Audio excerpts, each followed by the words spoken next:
the indigenous leaders. And would you like to? Yeah. Bonjour, Tarlasem. And as Annie started, this campaign was started by me on the International Day of Indigenous Peoples in 2018. So I kept the tradition to pass it on to indigenous women leaders. I passed it on to Anne Norgam as the chair of the forum, and then following, we are going to pass it on our sister Hindu Umar to inspire indigenous women leaders and to bring visibility to indigenous women around the world. The indigenous women are powerful, they are very, very strong, and we need to give them the means to that. Let's always remember that we all come from women. So we have to continue that and to inspire the new generation. Hindu neras ikned messina klanis tanmert. So let's give this to Hindu to encourage her to work with indigenous people's rights.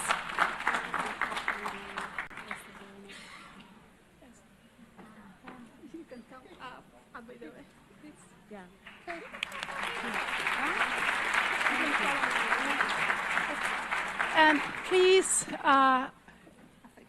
indigenous women from Africa, please join to the podium with Hindu. And other women as well around the world. Yeah, let's remember that Hindu will be representing all indigenous peoples around the world. So she is not only our chair as indigenous peoples from Africa, but from the 7 social cultural regions. Tanimert.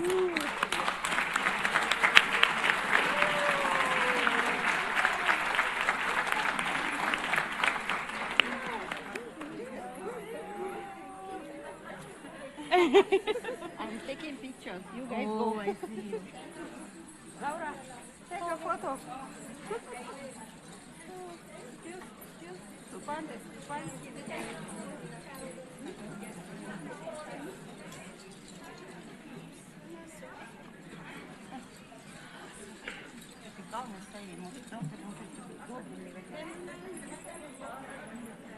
What is it?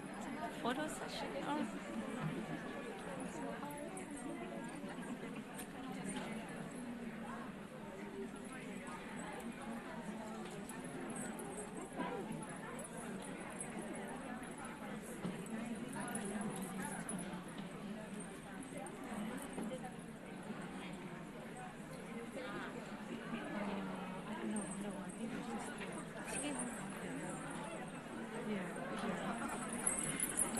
Thank you. This isn't your first time? Yes, it is. So I was here. Thank you. So I said that but it's the Sami way of guiding. No one is saying something to bring everything.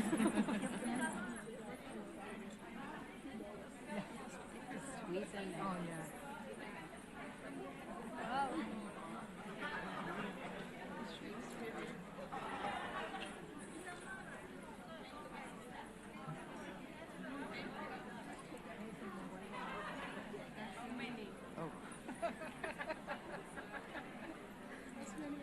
¿Quién nos va a tomar una foto? No van a tomar.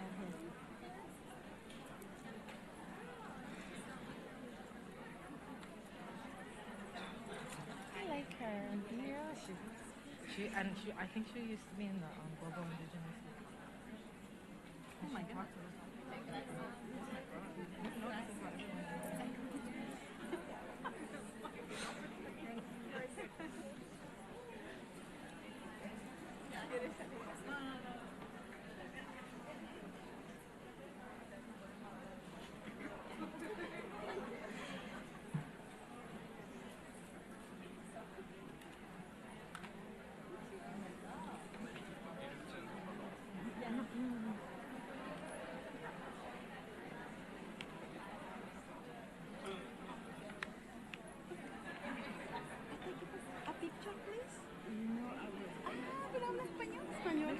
una foto cuando lo abrazo? Sí, está lista. Yo te paso mi... ¿Sí? Cuando pase yo, tú me tomas una foto.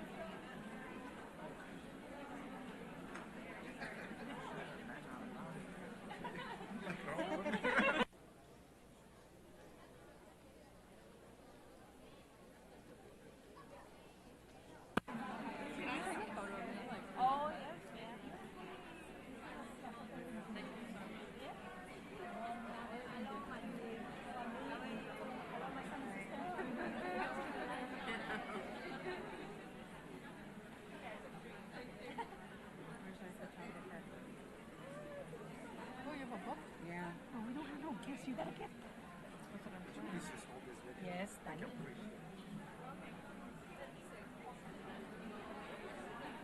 Okay, we're gonna get a photo op right here. Who's gonna take our photo?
Thank you so much.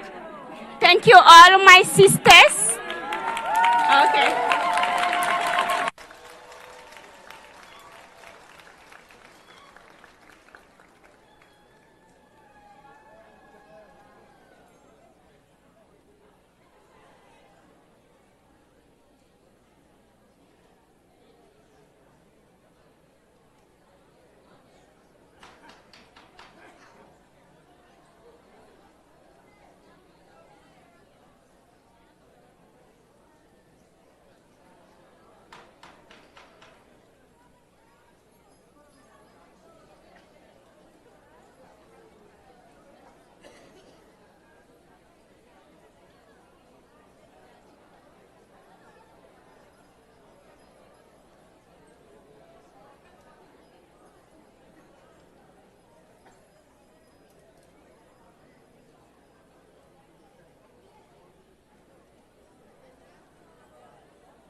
I am very moved, I'm very touched, and I'm very honored by the previous chair of the sessions, and also by all my sisters from the 7 sociocultural regions. You can feel that in my voice. I don't want to cry, but it's really give me beyond tears all your love, all your wisdom, all your support. And that's exactly what we need around all our world.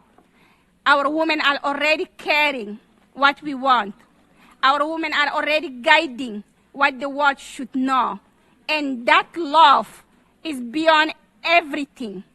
That love is the one who can guide the world to the peace, that can guide toward the sustainable future, that can protect our 7 generations.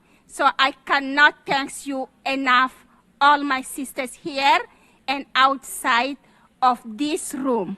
I love you so much, and thank you so, so much.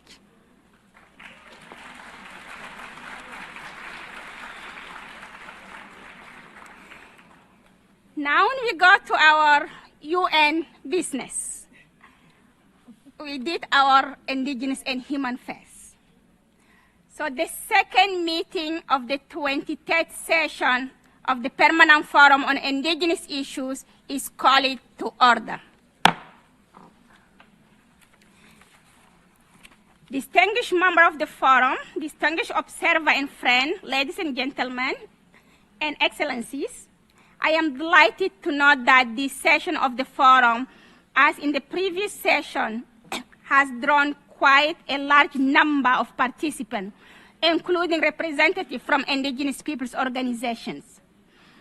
In accordance with our program of the work, and as announced at the conclusion of our opening meeting this morning, this afternoon the forum will take up agenda item 4, excuse me, entitled Discussion on the 6th mandated area of the Permanent Forum, Economic and Social Development, Culture, Environment, Education, Health and Human Rights, with reference to the United Nations Declaration on the Rights of Indigenous Peoples, the outcome document of the World Conference on Indigenous Peoples, and the 2030 Agenda for Sustainable Development. Before we proceed, however, I would like to highlight the following organization guideline for our work in this session. On the issue of the list of speakers, we shall follow the practices established in previous session of the forum, by which we will rotate it among statements by observer during both the general discussion as well as the interactive panel discussion and the various agenda items. I intend, therefore, to give the floor to a representative of a member state, followed by a representative of an intergovernmental organization or UN agency, followed by a representative on an indigenous peoples organization, and so on. Also, in accordance with the past practices of the forum, a speaker can only speak once under an agenda item. I would encourage the representative of member state, intergovernmental organization, and UN agency to scribe on the list of speakers for the agenda item 3, 4, 5D, 5G, and 6 via the e-speaker model of the e-delegate, and to coordinate in this regard with the Secretariat's team on the table in front of the room to the left of this podium here. Indigenous peoples organizations and indigenous members of the parliament are invited to scribe under the same agenda item with the Secretariat of the UN Permanent Forum in the conference room at the date and time posted on the forum website and on the wall of this conference room. There are signs leading up to the room. For meetings on the program of work that will include interactive discussion in case of formal statements, the floor will be given on the first come, first served basis to the observer of the forum who indicated their desire to speak by pressing their microphone button on their console. Once speakers are invited to take the floor, they should press the request to speak button on this console at the base of their microphone once, after which a green light will appear on the microphone. When the microphone is activated and the speaker is on air, the light on the microphone will turn red. To make the most efficient use of the time available to us for each substantive item, and in keeping with past practices and the principles to accommodate as many participants as possible wishing to speak, we shall observe a limit time of 3 minutes for a statement by all observers. Please note that a speaker will not be allowed to exceed this time limit. I would therefore kindly request all speakers to be mindful of their allocated time once they take the floor. In this regard, a red light will start blinking on the microphone of the speaker after 2 minutes have elapsed, indicating that you have 1 minute to conclude your statement. A speaker microphone will be automatically muted. It's not me. After this time limit, I would therefore kindly request all speakers to be mindful of this time limit when making their intervention. Delegations with long statements are encouraged to deliver summarized version of their statement and to submit the full version to statements@un.org in order to facilitate the work of interpreters. All statements submitted to e-statement will be uploaded to the Journal of the United Nations and on the forum's newly created e-place on the e-delegate portal as a recorded for the statement delivery of all sessions. Please don't speak in your statement because the interpreters cannot get the time to follow you to interpret. So give the most important part of your statement better than speeding, and then the interpreters cannot translate it in the right way. Given the limited time at the disposal, I count on the full cooperation of all participants so that members of the forum can hear the view of all speakers and make appropriate recommendations, therefore, to the Economic and Social Council. I would like also to remind that apart from addressing the formal meeting of the forum, there are many opportunities for participants in the session, such as side events, caucus meetings, and informal networking with the permanent forum, and the numerous observed during the session. I hope that you will all take advantage of those opportunities. As a matter of courtesy, I appeal to participants to kindly keep all consultation outside of the conference room in order not to disturb the meeting. I'd further like to recall that no food or drink is allowed in the UN conference room. Of course, water. I have one. Similarly, the use of camera or virtual recording equipment in the conference rooms must be kept to a minimum so as not to disturb the meeting or block the view of other participants. I would kindly request all participants to follow the established guidelines as directed by the conference officer. In particular, participants must ensure that they sit only on the seat that bears their country's name or that is designated for them. Participants sitting on a seat that is not designated for them would immediately be removed. I thank all of you in advance for your cooperation. The forum will now begin its consideration of Agenda Item 4, discussion on the 6 mandated area of the Permanent Forum: economic and social development, culture, environment, education, health, and human rights. With reference to the UN Declaration on the Rights of Indigenous Peoples, the outcome document of the World Conference on Indigenous Peoples, and the 2030 Agenda for Sustainable Development. For its consideration on this item, the forum has before it the report of the International Expert Group meeting on the theme Indigenous Peoples in Greening Economy, contained in document E/C19/2024/4, and the report on the study on the criminalization of indigenous peoples' human rights contained in the document E/C19/2024/6. I now give the floor to the distinguished forum members and chair of the 22nd session, Mr. Dario José Mejia Montalvo, to present the report of the International Expert Group meeting on indigenous peoples in a greening economy.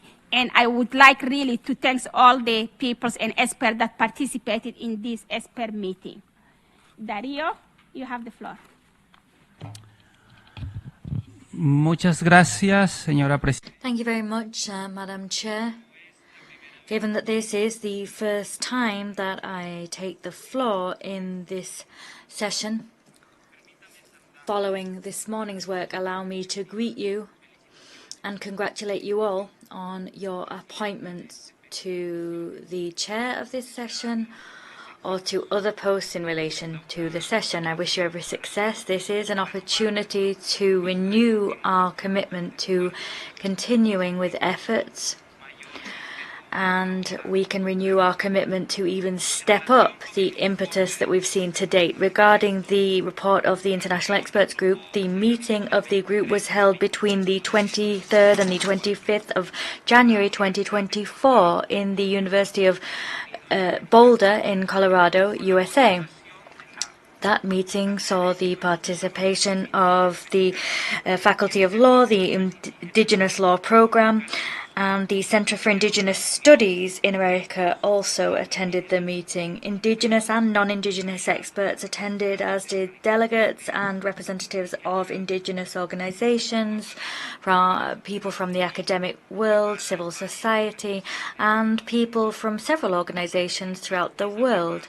Participants affirmed that as custodians of biodiversity and cultural diversity throughout the world, Indigenous peoples do not believe that many of the measures to mitigate and adapt to climate change that have been suggested will ultimately solve climate change, because the final result of these policies ultimately ends up harming Indigenous peoples. Moreover, these policies aren't holistic or integrated in nature. These adaptation and mitigation measures also don't take account of various cosmovisions from Indigenous people. They don't take account of various spiritual, economic, and environmental facets of their existence.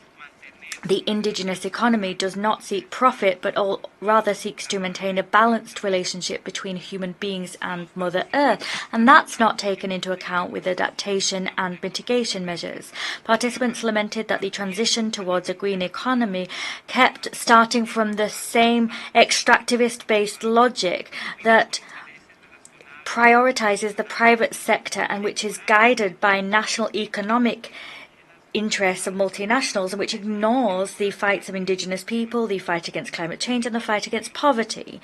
In conclusion, the terminology that is emerging within the sustainable development sphere, for example, green economy, just transition, nature-based solutions, or other similar items of vocabulary, in practice ultimately succeed in adjusting market policies, tweaking them, instead of taking on board the cosmovisions of Indigenous people. Indigenous people for thousands of years now have contributed to sustaining life on Earth since before Western science and Western states accepted that they were facing climate change related challenges related to food insecurity or the loss of biodiversity. Before that, they were already defending Mother Earth. However, the measures and policies that arise from agreements and targets established to mitigate climate change in many cases ignore the rights of Indigenous persons and are ultimately exacerbating the use of practices which discriminate against Indigenous people and make them more vulnerable. Special attention should be paid to measures for the energy transition because they require the use of critical minerals, rare earth materials, and specific timber, which, for the vast majority of which are located on Indigenous lands. Also, the measures related to the transfer of responsibilities, such as carbon markets and other related transactions, are exacerbating the vulnerability of Indigenous persons. In some cases, these policies break down the fabric of community organizations for Indigenous people. They also increase dependency and reduce Indigenous people's ability to exercise the right to self-determination on their territories, insofar as many such territories are ultimately part of contracts with regulations imposed but from outside and which go beyond and operate outside state legislation. So I encourage you all to read the report that emerged from that working group. You can look at the recommendations made in that report I'd like to state that the working group recommended to the Permanent Forum that it form a special working group to review matters related to critical minerals, and we encourage them to focus their discussion on that issue in this session. We also recommended to states to take into account the voices of indigenous peoples in high-level discussions between various stakeholders. We encourage them to include these discussions in the Conference of the Parties so that indigenous peoples' points of views can be taken into account in discussions pertaining to emerging economic issues, particularly when it comes to the energy transition. Thank you very much for giving me the floor. It's very kind of you. Thank you.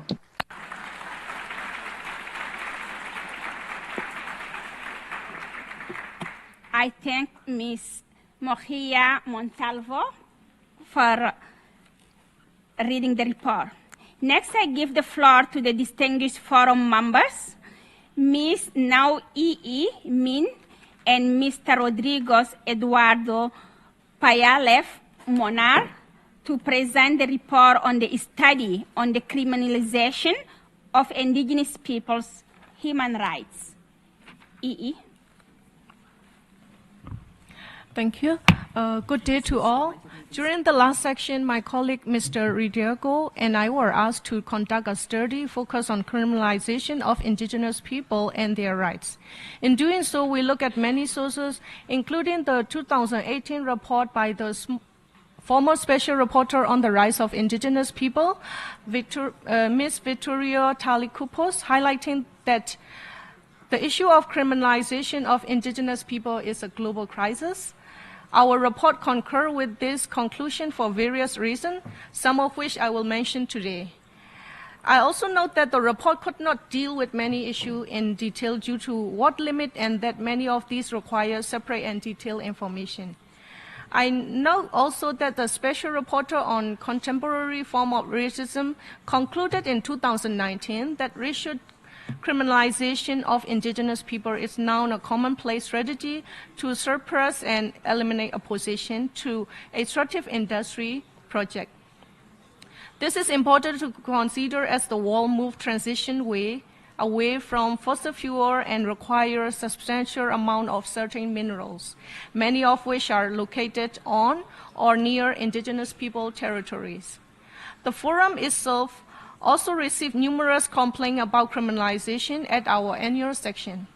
Last year, for instance, we received information on criminalization of the defense of various rights, especially to land and resources, the activity of indigenous journalists, and linguistic freedom.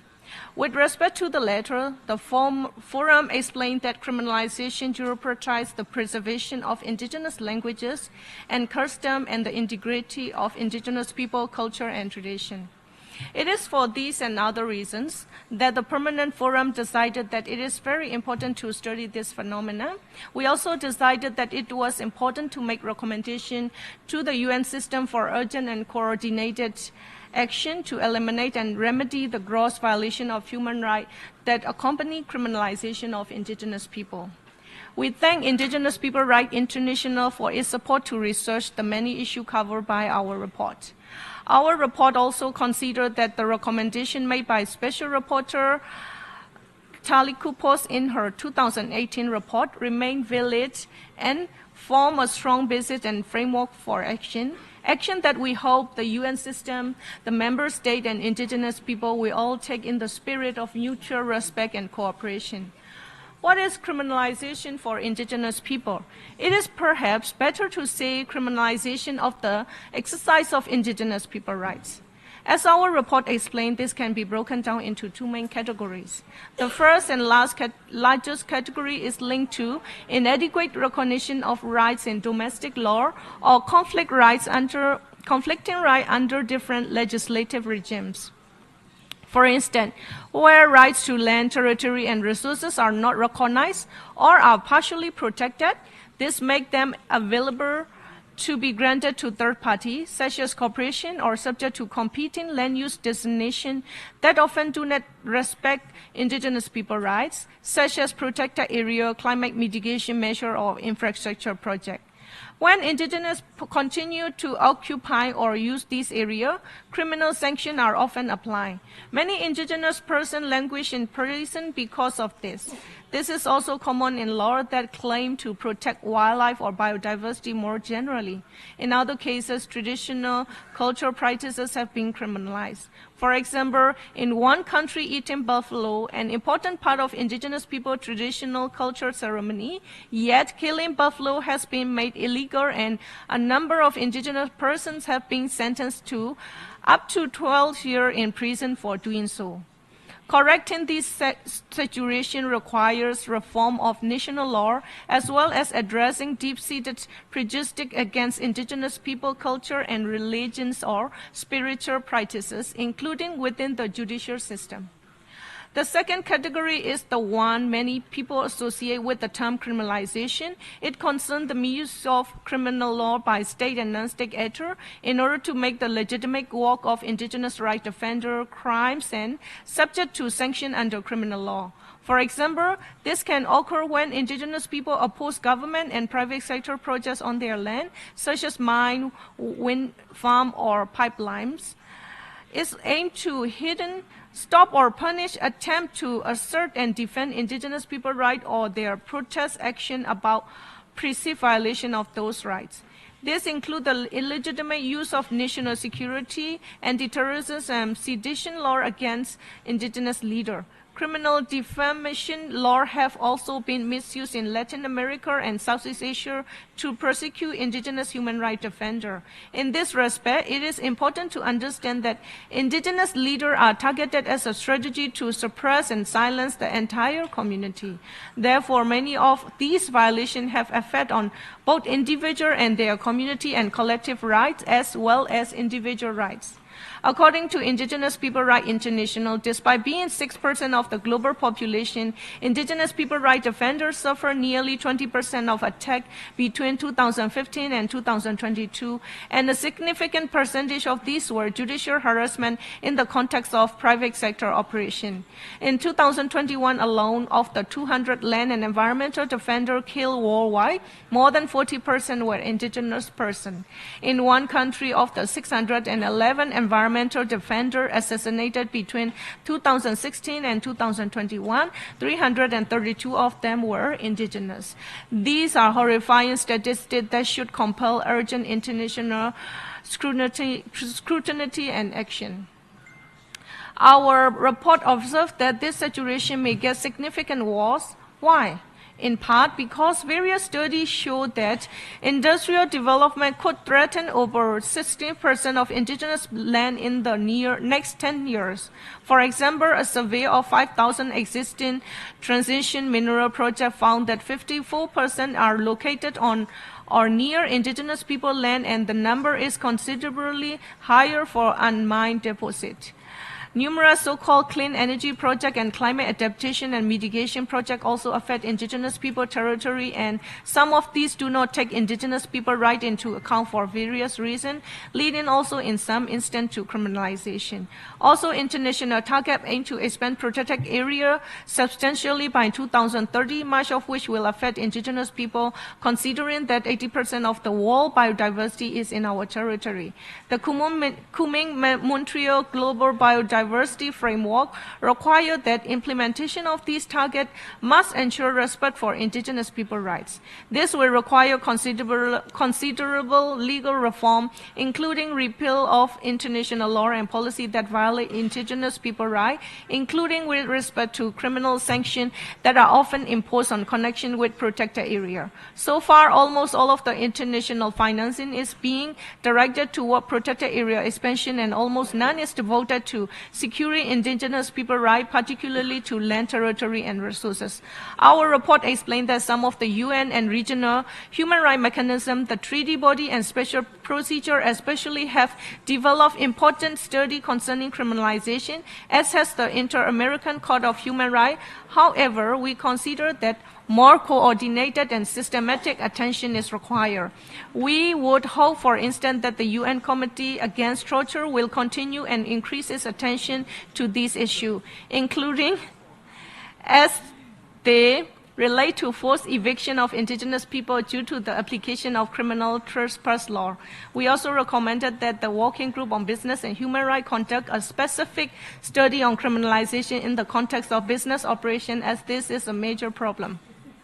Indeed, we hope that all the human rights mechanisms will pay more attention to criminalization of indigenous people and its consequences. These issues also require greater attention and related action in so-called safeguard policy adopted by multilateral development bank, bilateral donor, and private donor agency. No one should financially support the application of criminal law to the legitimate exercise of indigenous people rights. In addition to urging various UN agency, program, and funds to take action, we also recommend that the National Action Plan to implement the UN Declaration on the Rights of Indigenous People must include attention to issue of criminalization and corrective measure, including support for indigenous legal system to resolve matter internally. We encourage all member states to collaborate with indigenous people to develop such action plan as soon as possible. More generally, we specifically call on member states to collaborate with indigenous people to undertake comprehensive review of national law to amend or revoke those laws that contradict international obligations pertaining to indigenous people, especially where criminal law is involved. Last but not least, we believe that the Permanent Forum itself should follow up on the issue in two main ways. First, it should hold an expert group meeting on criminalization with a view to recommending additional action that could be undertaken by the UN system. Second, it should commission a scoping study on intergenerational discrimination and harm that result from various forms of criminalization. This should include attention to the alarming and disproportionate rates of pressure, detention, and incarceration among indigenous people, women, and youth children, particularly including the underlying causes. In conclusion, I would encourage you all to read the report presented at this section and to work together with the forum and others to bring end to the appalling practice of criminalizing the exercise of indigenous people rights. This includes the persecution of or loss of those who bravely defend those rights, who disproportionately affect indigenous leaders and their people and community all over the world. Thank you.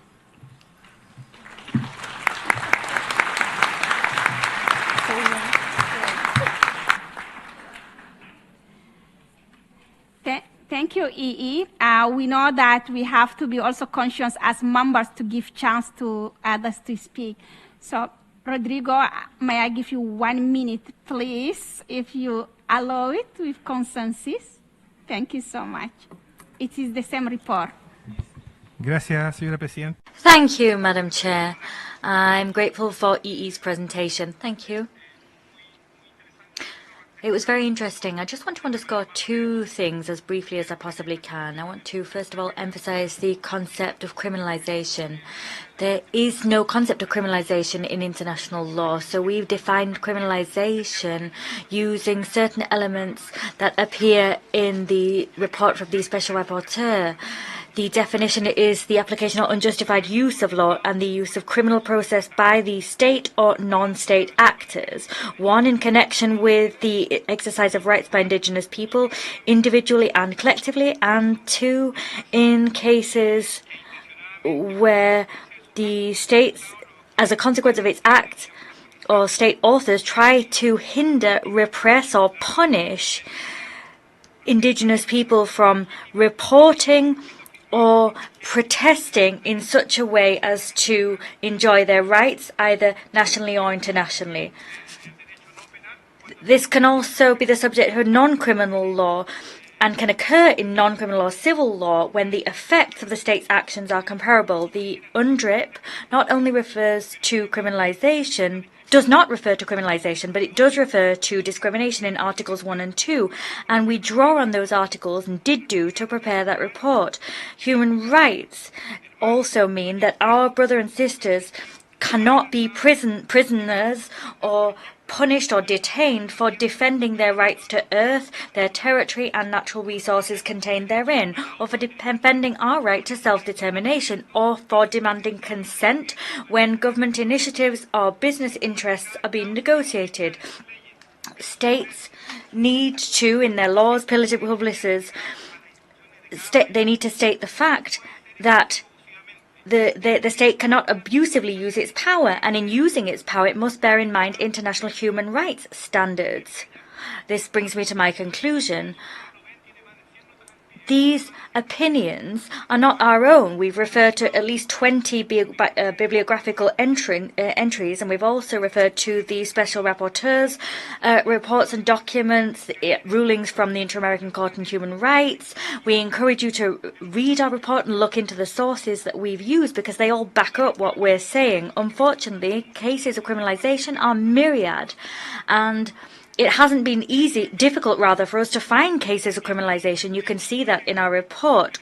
Good diagnosis of what criminalization is allows us to make proposals to governments because, and this is my last point, this report creates proposals for the United Nations, their agencies, indigenous peoples and their governments. We have 3 recommendations that we've put to the governments and those stakeholders to which I referred.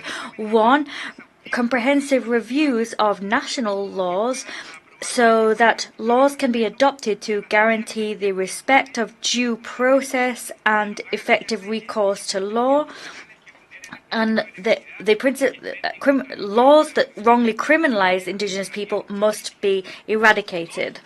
Second recommendation, assess the existing mechanisms for the protection of human rights defenders, including indigenous defenders and leaders. We don't want to see more dead indigenous defenders.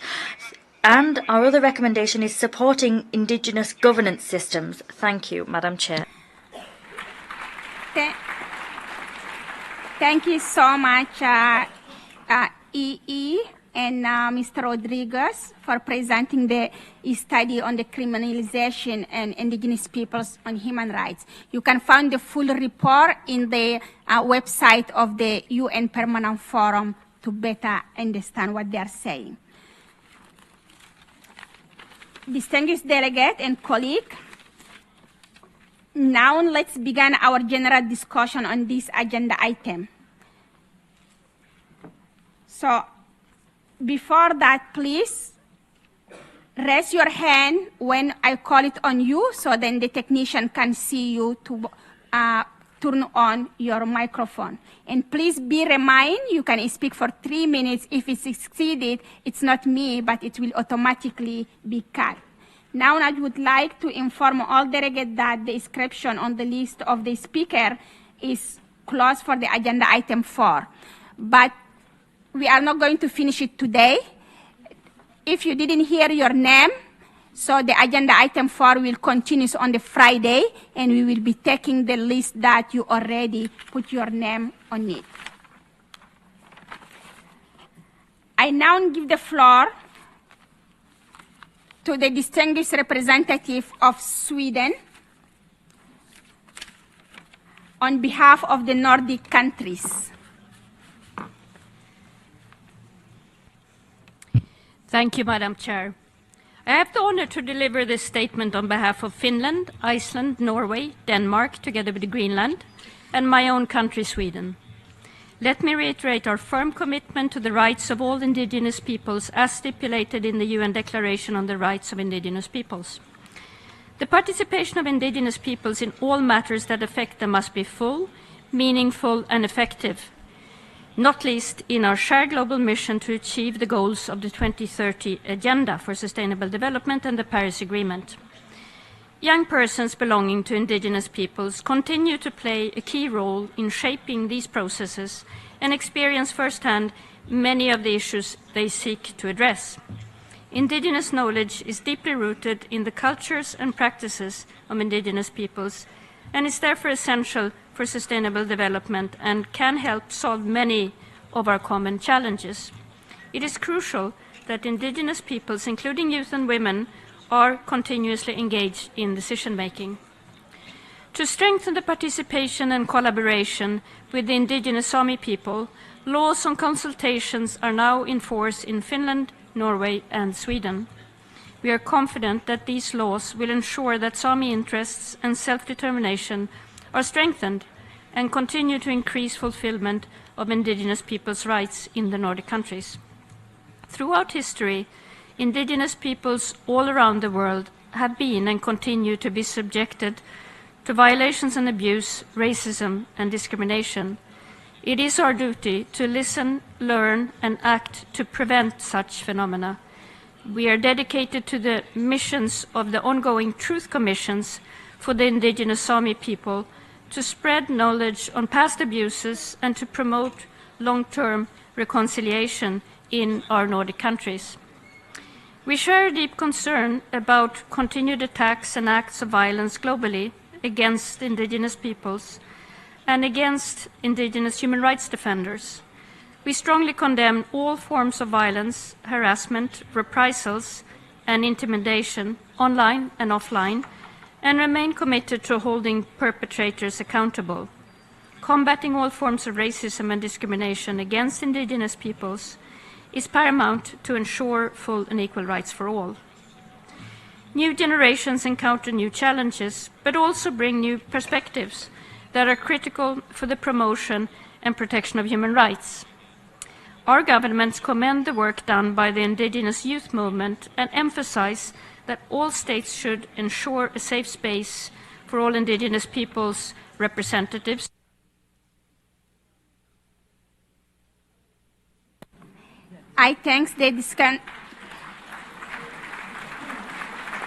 Thank you for your statement. Now I give the floor to the representative of UNEP.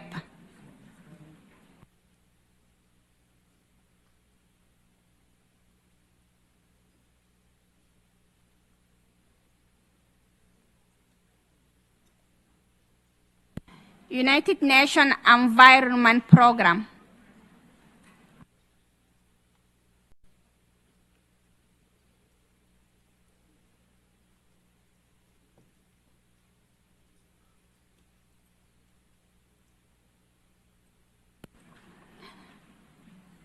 I see they are not in the room. I give the floor to the representative of the WHO.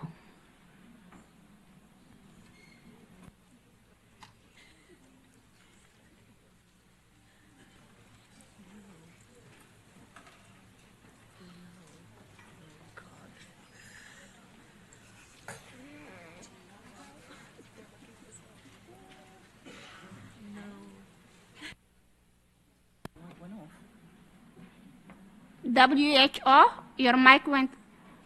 Okay.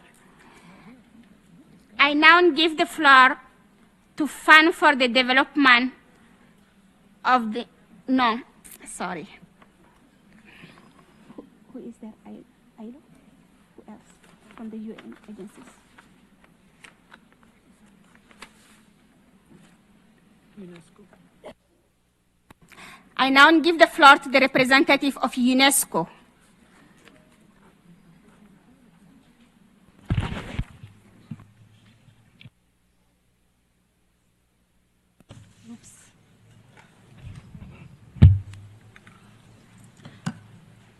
Do you hear me? Yes. Thank you very much, Chair. As we convene here to discuss the critical issues surrounding the economic and social development, culture, environment, education, health, land, and human rights of indigenous peoples, it is imperative to highlight UNESCO's commitment and contribution in alignment with the United Nations Declaration on the Rights of Indigenous Peoples and the 2030 Agenda of Sustainable Development. First of all, UNESCO's strategic partnerships underscores the recognition of indigenous peoples as knowledge holders and custodians of inviolable cultural and linguistic heritage. With the inauguration of the International Decade of Indigenous Languages, UNESCO is leading global efforts to preserve, revitalize, and promote indigenous languages as a fundamental right and cornerstone of cultural identity. The organization would like to foster synergies with cultural and natural sites, conventions, decades, and framework.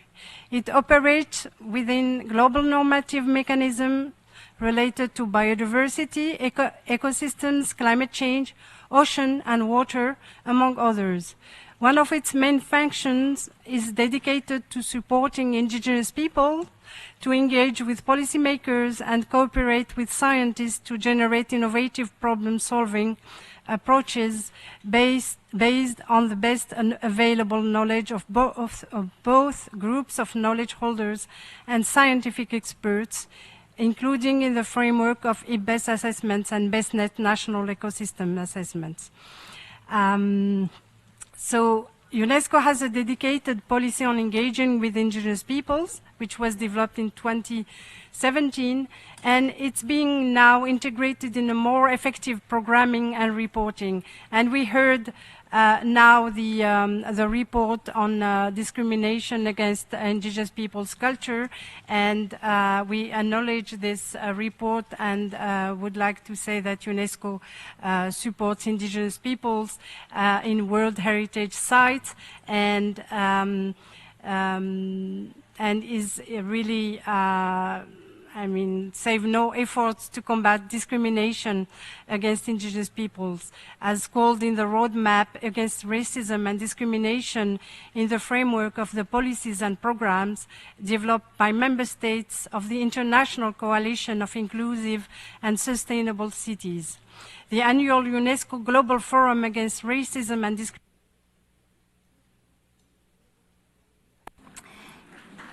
Thank you, UNESCO, for your statement. Now I give the floor to the Indigenous Youth Caucus, to Ms. Ampo Jensen.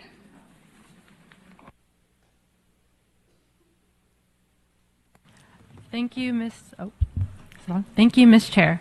Midakiapi chante washte na pechuzape ampo tchuimachiapi na kyuksa ogla lakota tioshvay mataha. I am speaking on behalf of the Global Indigenous Youth Caucus, and we wish to congratulate you on your election.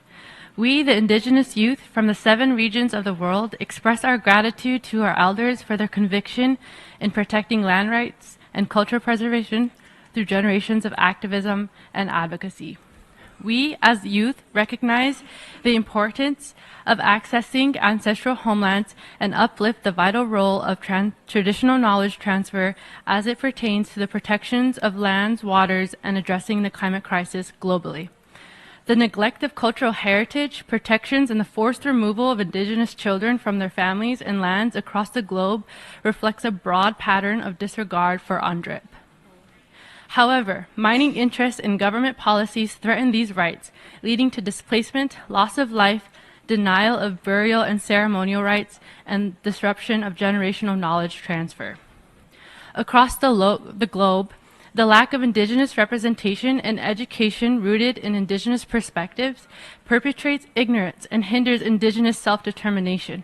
Furthermore, treaties need to be recognized as vital climate change adaptation plans and legal frameworks, emphasizing the need for genuine relationship building with the land and authority in decision-making processes. In real time, we are witnessing the genocide and displacement of Palestinian people. We demand the right of return to their ancestral homeland, the continued funding of UNRWA, and uplift that the devastating humanitarian consequences of war and settler colonialism for geopolitical interest is an international crisis. Therefore, we present the following recommendation to the UN Permanent Forum. We call the Permanent Forum to convene an expert working group that explicitly connects the impacts of ethnic cleansing and forced removal of indigenous youth and peoples from their ancestral homelands to the worsening climate crisis. Thank you, Ms. Chair. Hachetu Wopila.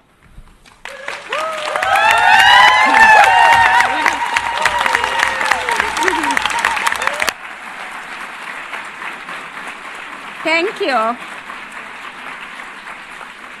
Thank you very much, our indigenous youth, and you lead by examples because you didn't exceed your 3 minutes. Very proud of you. So now I give the floor to Mexico on behalf of the group of Friends of Indigenous Peoples.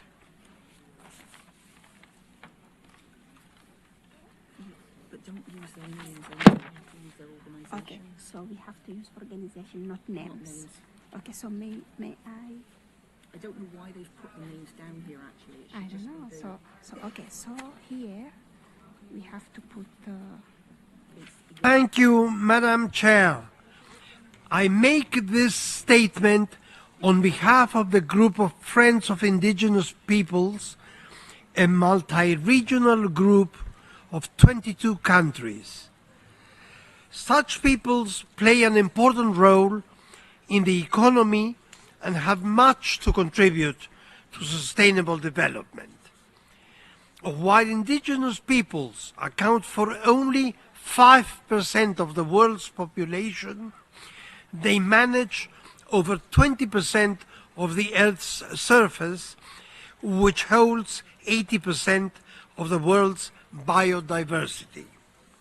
Indigenous peoples are custodians of biodiversity and partners in its conservation and restoration, as stated in the Kunming-Montreal Global Biodiversity Framework. Their traditional knowledge is key in the protection and preservation of Mother Earth. Yet indigenous peoples suffer disproportionately from the negative impacts of climate change and environmental degradation due to their connection with the integrity of their ecosystems, poverty, and insufficient human rights protection. Indigenous women are even more vulnerable. Efforts towards more sustainable economies must be anchored on human rights and on the United Nations Declaration on the Rights of Indigenous Peoples.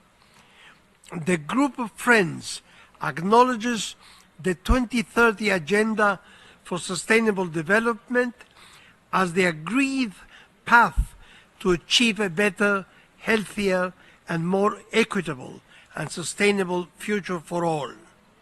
However, indigenous peoples must be partners and not just beneficiaries.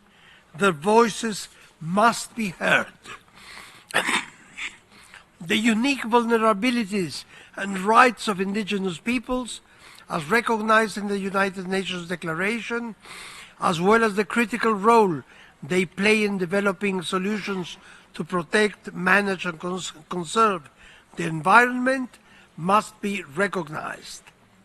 In this regard, indigenous peoples must be part of all decision-making processes regarding a sustainable economy, and the right to free, prior, and informed consent must be respected.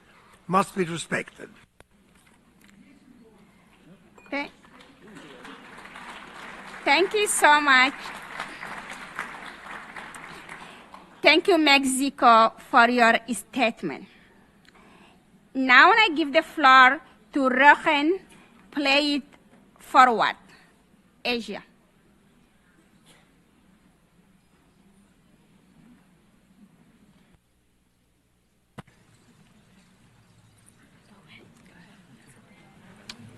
Thank you, Madam Chair.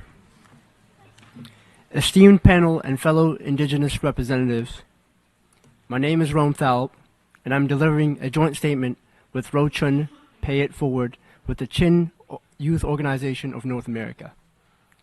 Under the 6 mandated areas of the Permanent Forum on Human Rights, I would like to bring your attention on the dire situation faced by indigenous people from Chin State, Myanmar.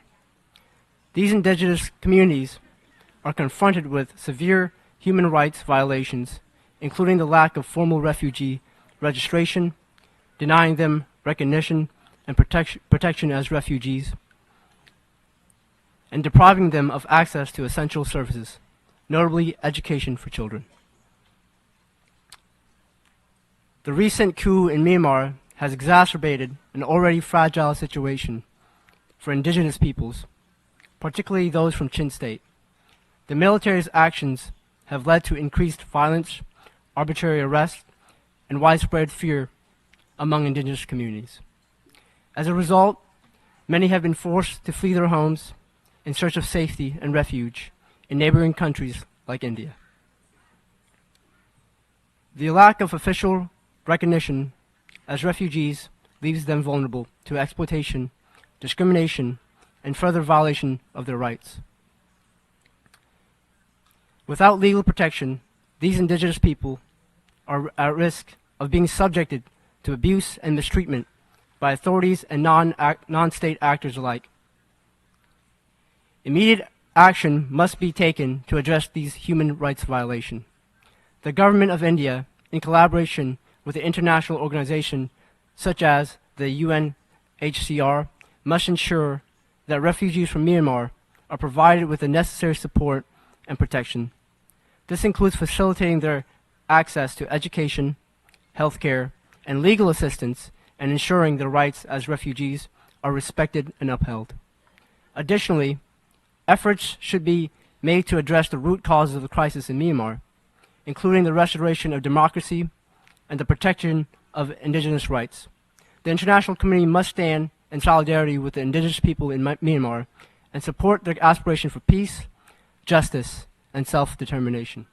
In conclusion, I urge expert mechanisms on the rights of indigenous people to take immediate actions to address the plight of indigenous refugees from Chin State, Myanmar, in Mizoram, India. It is crucial that their human rights are protected and respected, and that they are provided with the support and assistance they urgently need. Thank you. Thank you. Thank you very much for your statement. Now I give the floor to Colombia.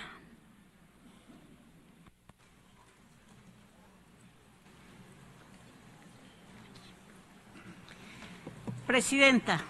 Chair, I have the honor of delivering this statement on behalf of 41 of the 42 member states of the LGBTI core group. The complete version of this statement will be available online. The United Nations Declaration on the Rights of Indigenous Peoples clearly recognizes that Indigenous peoples have the right, without discrimination of any kind, to the full enjoyment of human rights.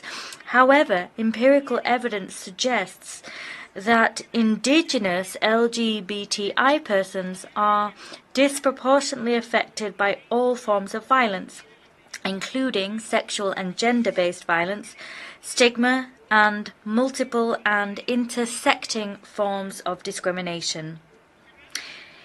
We note that the last report of the independent expert in this regard asked member states to adopt intersectional, non-binary approaches to public policy that must address the needs of all LGBT persons. We called upon member states to fully, equally, and meaningfully involve them in the design of policies that directly affect them, including the fact that security must be guaranteed. And we said that this had to be done through the collection of disaggregated data and through the development of a broader understanding of how racism and discrimination on grounds of sexual orientation and gender identity intersect. We also stated to member states that they had to pay attention to racial and ethnic disparities that hamper access to goods, facilities, and services for LGBT individuals. There are, of course, other phenomena that affect them that member states should consider. This year's theme is looking at the transformative power of Indigenous LGBTI youth. We have a debt to settle with LGBTI youth. They have to be allowed to participate fully and meaningfully in leadership roles that allow them to have their voices heard, regardless of their sexual orientation or gender identity or expression and sex characteristics. We must also step up our efforts to offer quality employment opportunities to LGBTI young people as dignified sources of livelihood. We must counter their drive to migrate and allow them rather to maintain an active role in their communities. We call upon the Permanent Forum to consider. The speaker's microphone has been cut off.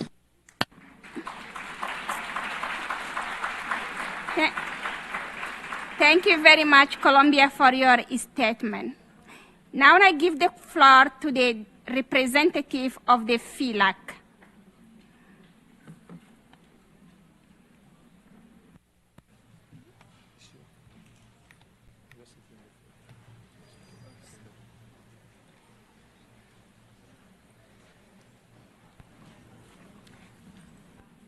Tilak. Okay. Now I give the floor to the representative of WIPO.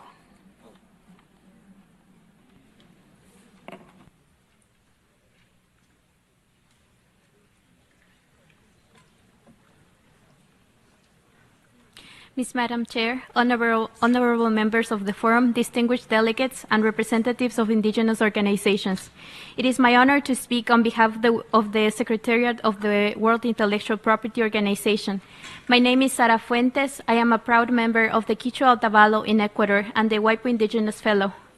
In about 1 month from now, a diplomatic conference to conclude an international legal instrument relating to intellectual property, genetic resources, and traditional knowledge associated with genetic resources will take place in Geneva.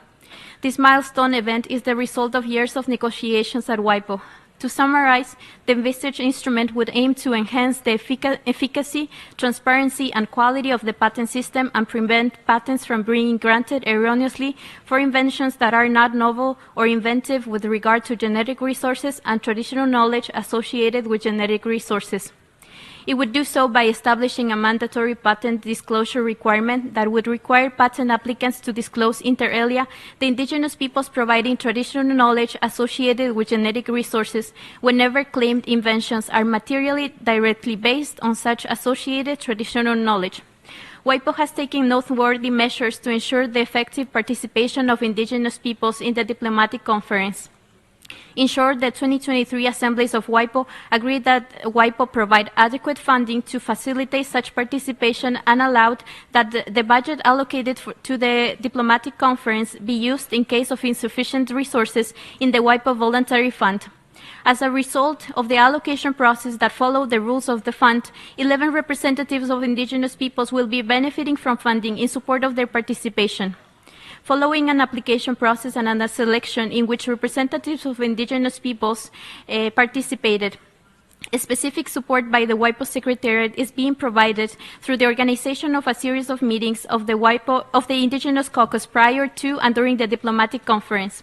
In parallel, WIPO provided technical assistance to indigenous peoples, particularly indigenous women engaged in traditional-based entrepreneurship. A third global cycle of the WIPO Training, Mentoring, and Matchmaking Program of Intellectual Property, the WEB, and a first national WEB in Colombia were launched in 2023. This program is offered in collaboration with the ILO and the International Trade Center.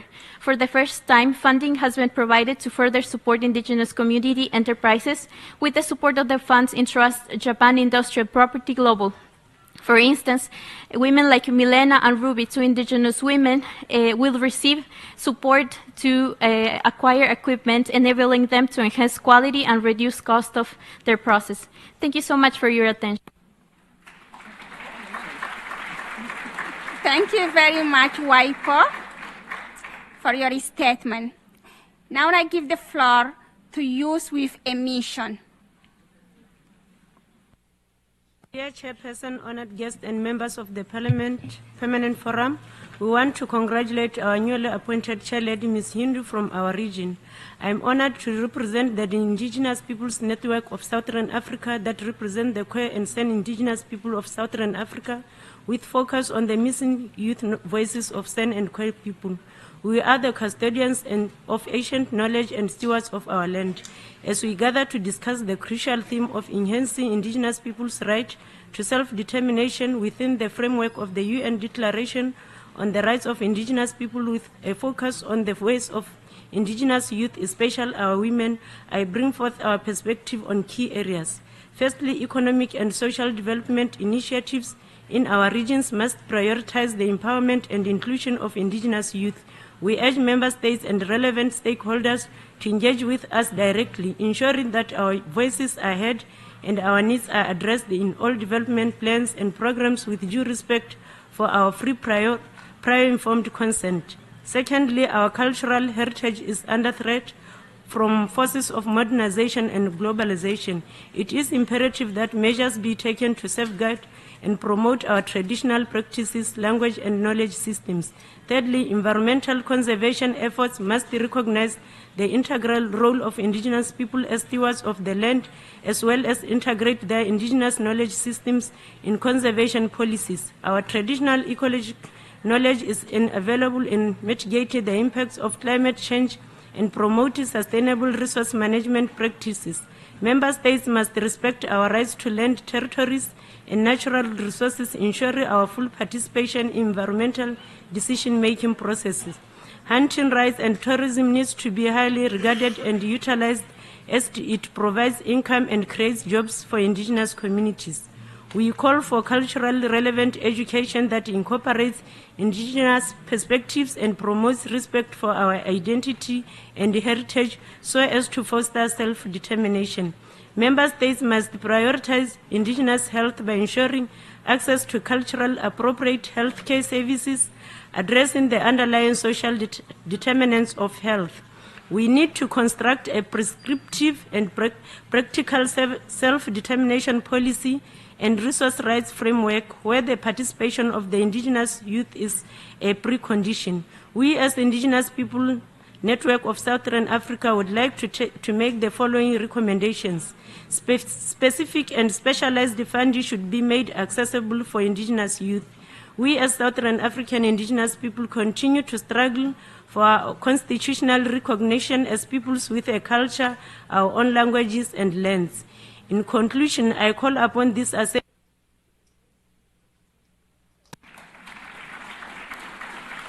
Thank you for your statement.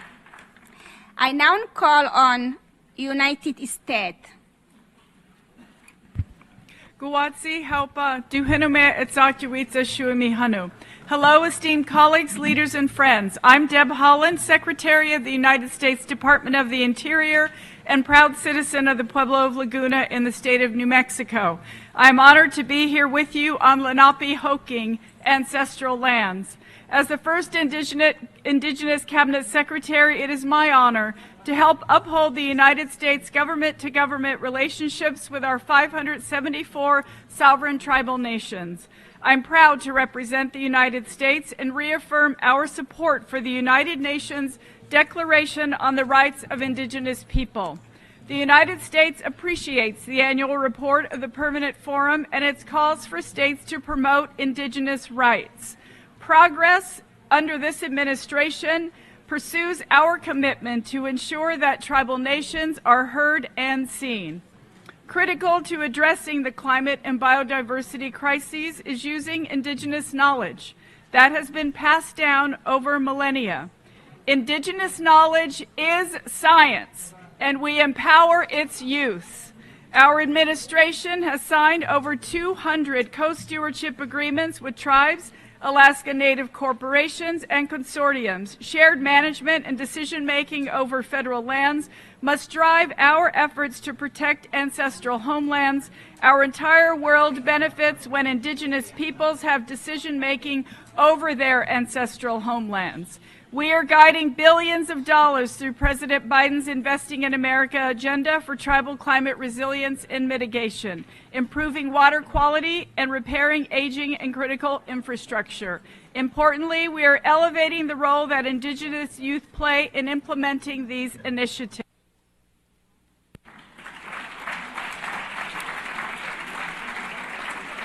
Thank you very much, State Secretary, for your statement. I now give the floor to Inuit Sakampola Council.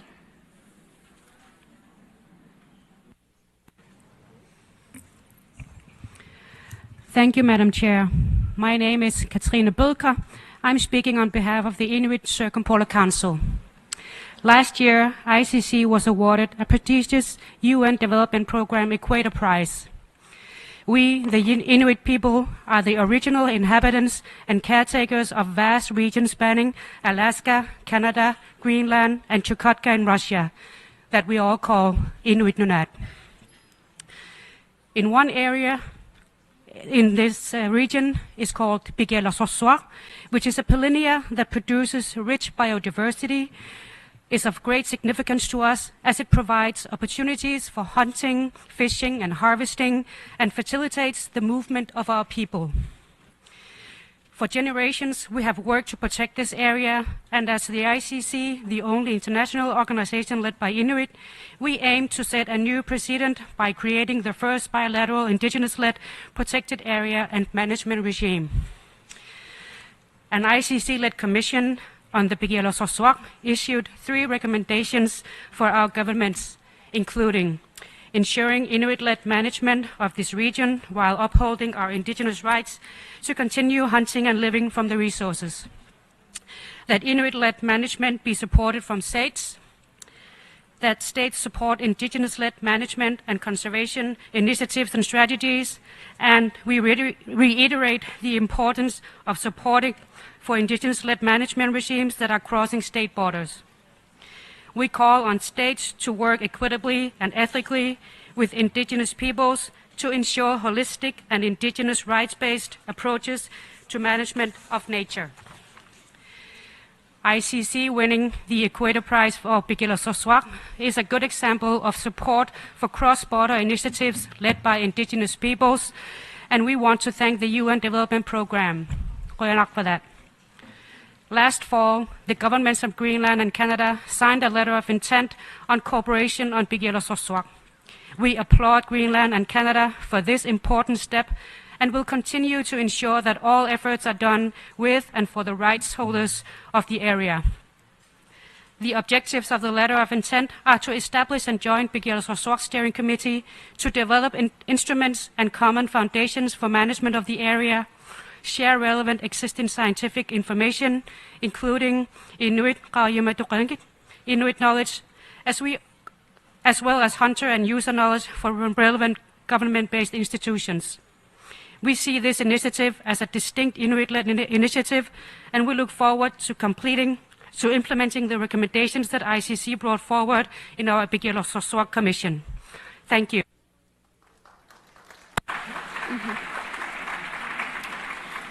I thank you for your statement.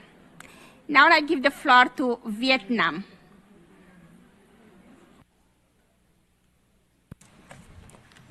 Thank you, Madam Chair. Vietnam is steadfast in our commitment to equality, solidarity, and mutual respect among our 54 ethnic communities, aiming for collective advancement. Our consistent policy ensures that all ethnic groups are treated equally in terms of rights and responsibility across all aspects of life as affirmed by our Constitution and law. In addition to human rights and citizen rights, ethnic minorities are granted specific legal privileges that support the preservation, enhancement of their traditional cultural value, languages, and customs. Preserving ethnic minority culture is our top priority. To date, we have successfully revived over 80 traditional festivals and diligently work to catalog and protect our intangible cultural heritage. Our commitment to cultural preservation is also evident in our pursuit of UNESCO recognition, achieving significant milestones with half of our nationally inscribed heritages and a third of our UNESCO inscription highlighting minority culture.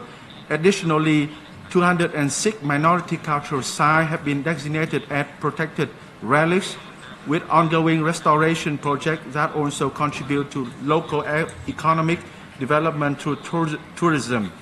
The 2009 law on cultural heritage mandates the protection of minority languages.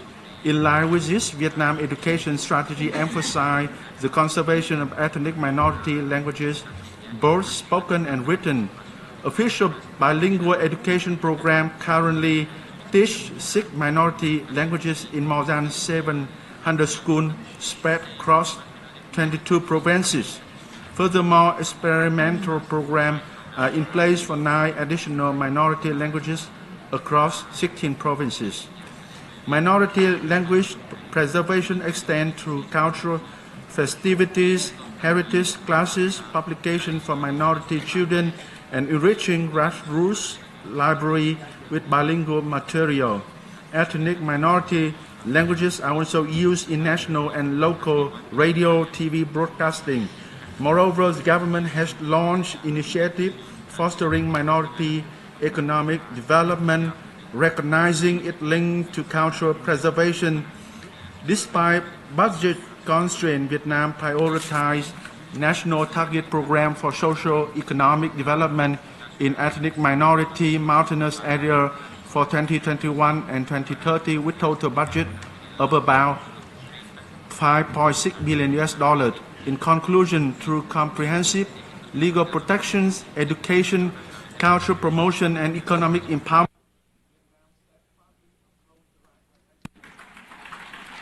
Thank you very much, Vietnam, for your statement.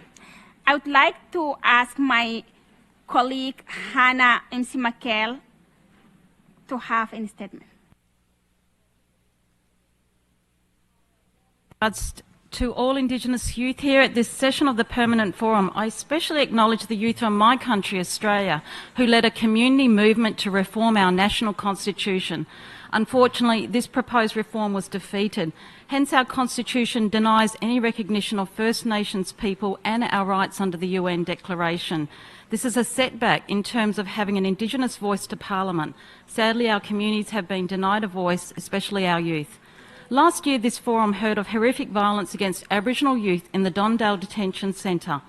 The forum recommended that all nations comply with the Convention on the Rights of the Child and adopt the optional protocol to the Convention to allow communications to the UN Committee.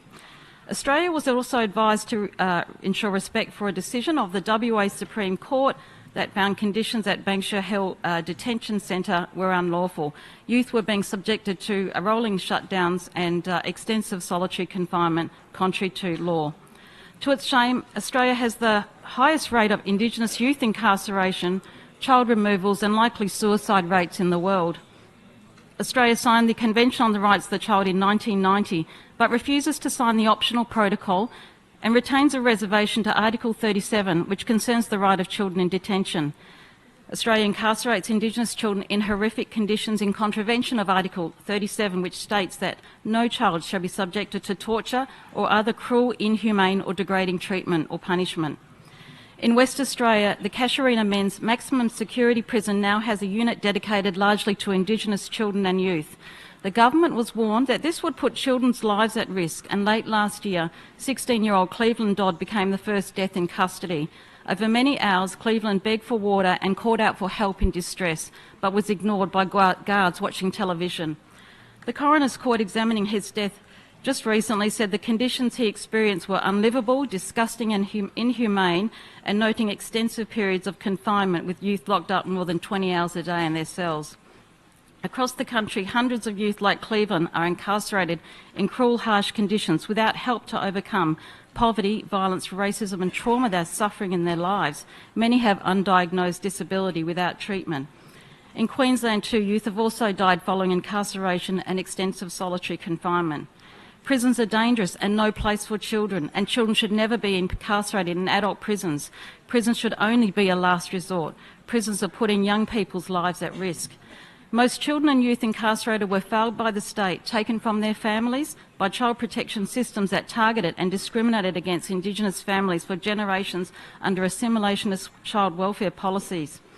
The federal government's policy of closing the gap is failing with increase in Indigenous incarceration, child removals and suicides. Australia's Indigenous foreign affairs policy will fail without commitment to Indigenous rights and child and youth rights. Recent investment in justice reinvestment programs is welcome, but such programs cannot address racially discriminatory laws and systems which must be dismantled. Australia must end all violence and abuse of Indigenous children and youth, raise the age of criminal responsibility to 14 years consistent with the Convention on the Rights of the Child, and repeal mandatory detention laws. Our government must also sign the optional protocol to the Convention on Child Rights and withdraw without further delay its reservation to Article 37 prohibiting cruel, inhumane treatment of children. The Commonwealth Government must show leadership on these issues. They cannot be complicit in the violence by refusing to support the rights of Indigenous children and youth under the Convention. I call on the newly appointed Aboriginal Ambassador to support and promote the rights of Indigenous children and youth under the Convention and follow up action on the advice of this forum. The state-sanctioned violence and abuse of children and youth from criminal justice and child welfare must end. Their lives are precious. Their lives matter. Thank you. I thank Hannah for her statement. Now I call to Conaye, Ecuador.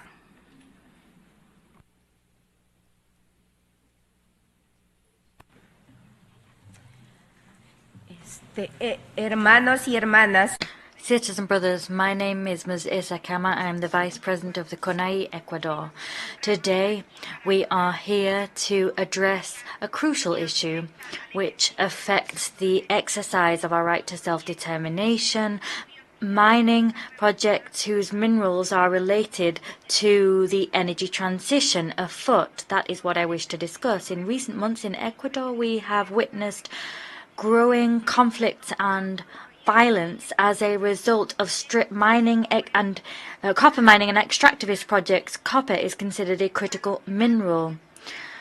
To the south of the Amazonian region, Canadian mining firms are operating, 3 of them in total. In the south of Ecuador, in Palo Quemado, more than 80 people have been criminalized or subject to criminal proceedings. They can't talk about self-determination. That's their punishment. Our territories are being militarized. It's unacceptable for the state to use charges such as terrorism to silence dissenting voices and to criminalize legitimate resistance shown by communities. In Morona, Santiago, violence has wounded several people in clashes. And last Friday, at the head of the Shuar Federation, we saw violence when there was resistance being shown against the projects of Sedares. Mining companies talk about an energy transition, but we will not allow that discourse to justify the reproduction of violence related to the extractivist model. It is vital that the government of Ecuador respect the right to self-determination of indigenous peoples in the face of corporate interests. Moreover, we cannot ignore the broader context in which this violence is occurring. Possible negotiation of a free trade agreement between Ecuador and Canada looking to bring in greater FDI. That cannot be done at our expense. Canadian mining interests must be held responsible for their actions and must uphold international law and standards.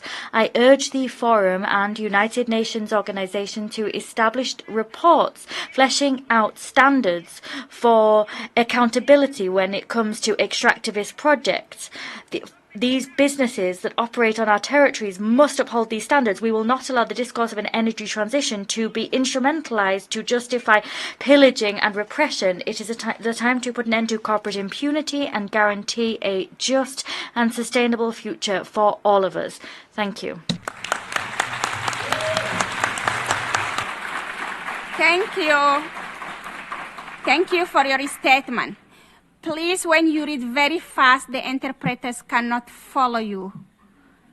Go to the essential and send your longer statement. Thank you so much. Now I call on Russian Federation.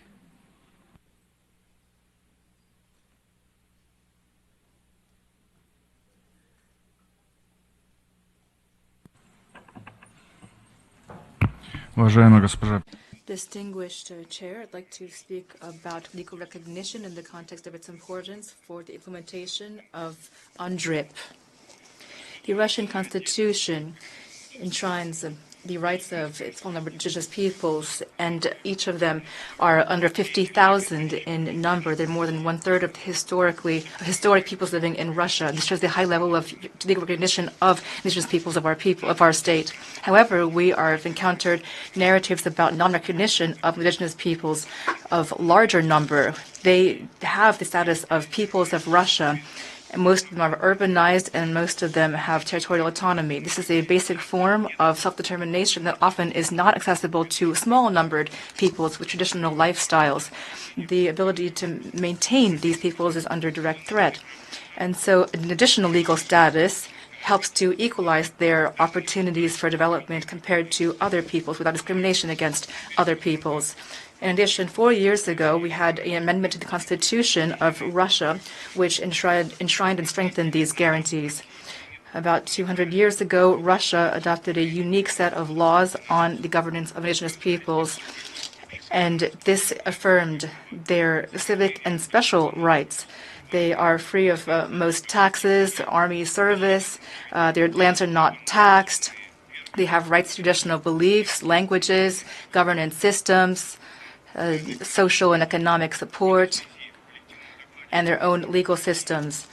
In a collective report on indigenous peoples of Russia by the UN Special Rapporteur, it's been said that despite historic transformation of state policy, including some erroneous policies and tragic events, the national specificities and the many centuries of experience of these peoples have allowed them to maintain their number, their lifestyles, their livelihoods, and self-governance.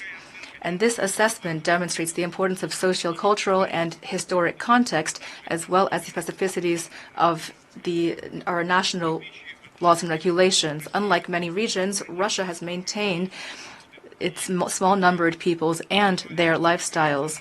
And this allows us to develop our own approved standards, and we have our own opinion on these issues. We note the importance of the thematic studies of members of the Permanent Forum.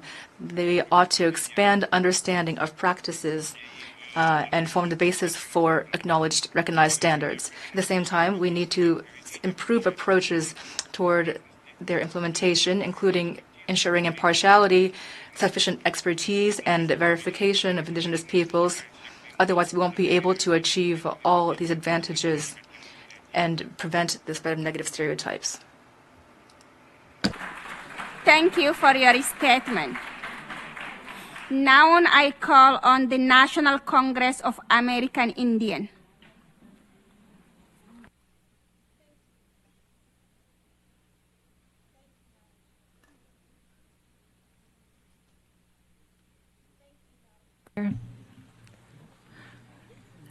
Thank you, Madam Chair, for giving me the floor to present this statement on behalf of the National Congress of American Indians and the Native American Rights Fund. Rochelle Dulakametele. I am Rochelle Morgan Verdon, a citizen of the United Homa Nation. Our comments are directed to the World Intellectual Property Organization. After 24 years of work, discussions at WIPO are reaching a pivotal moment.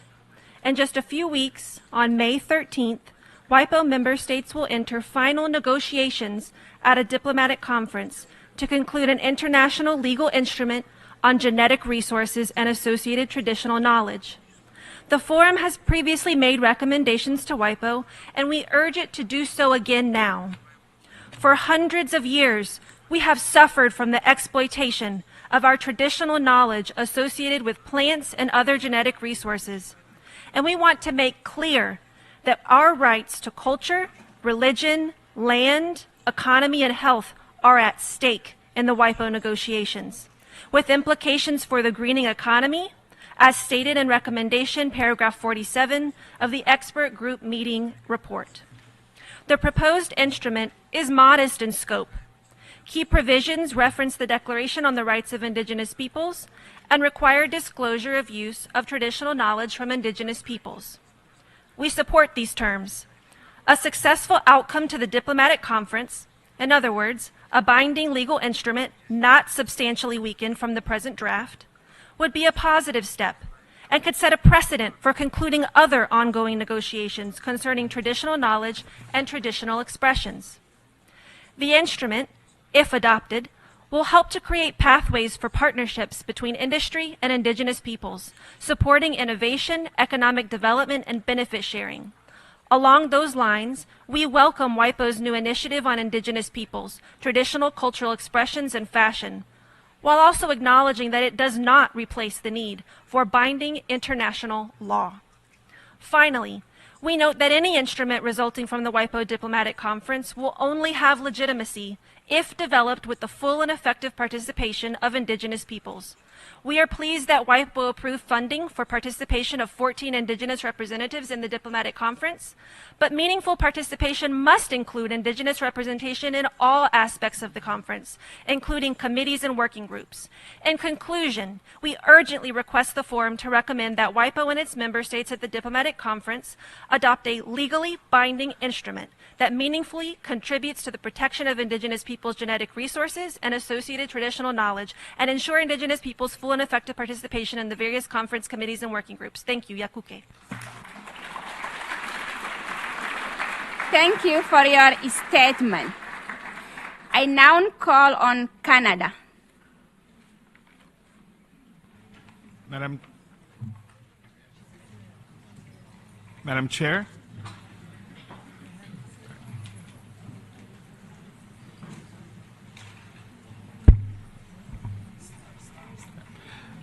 Chair, we're here today on the traditional territory of the Munsee Lenape people.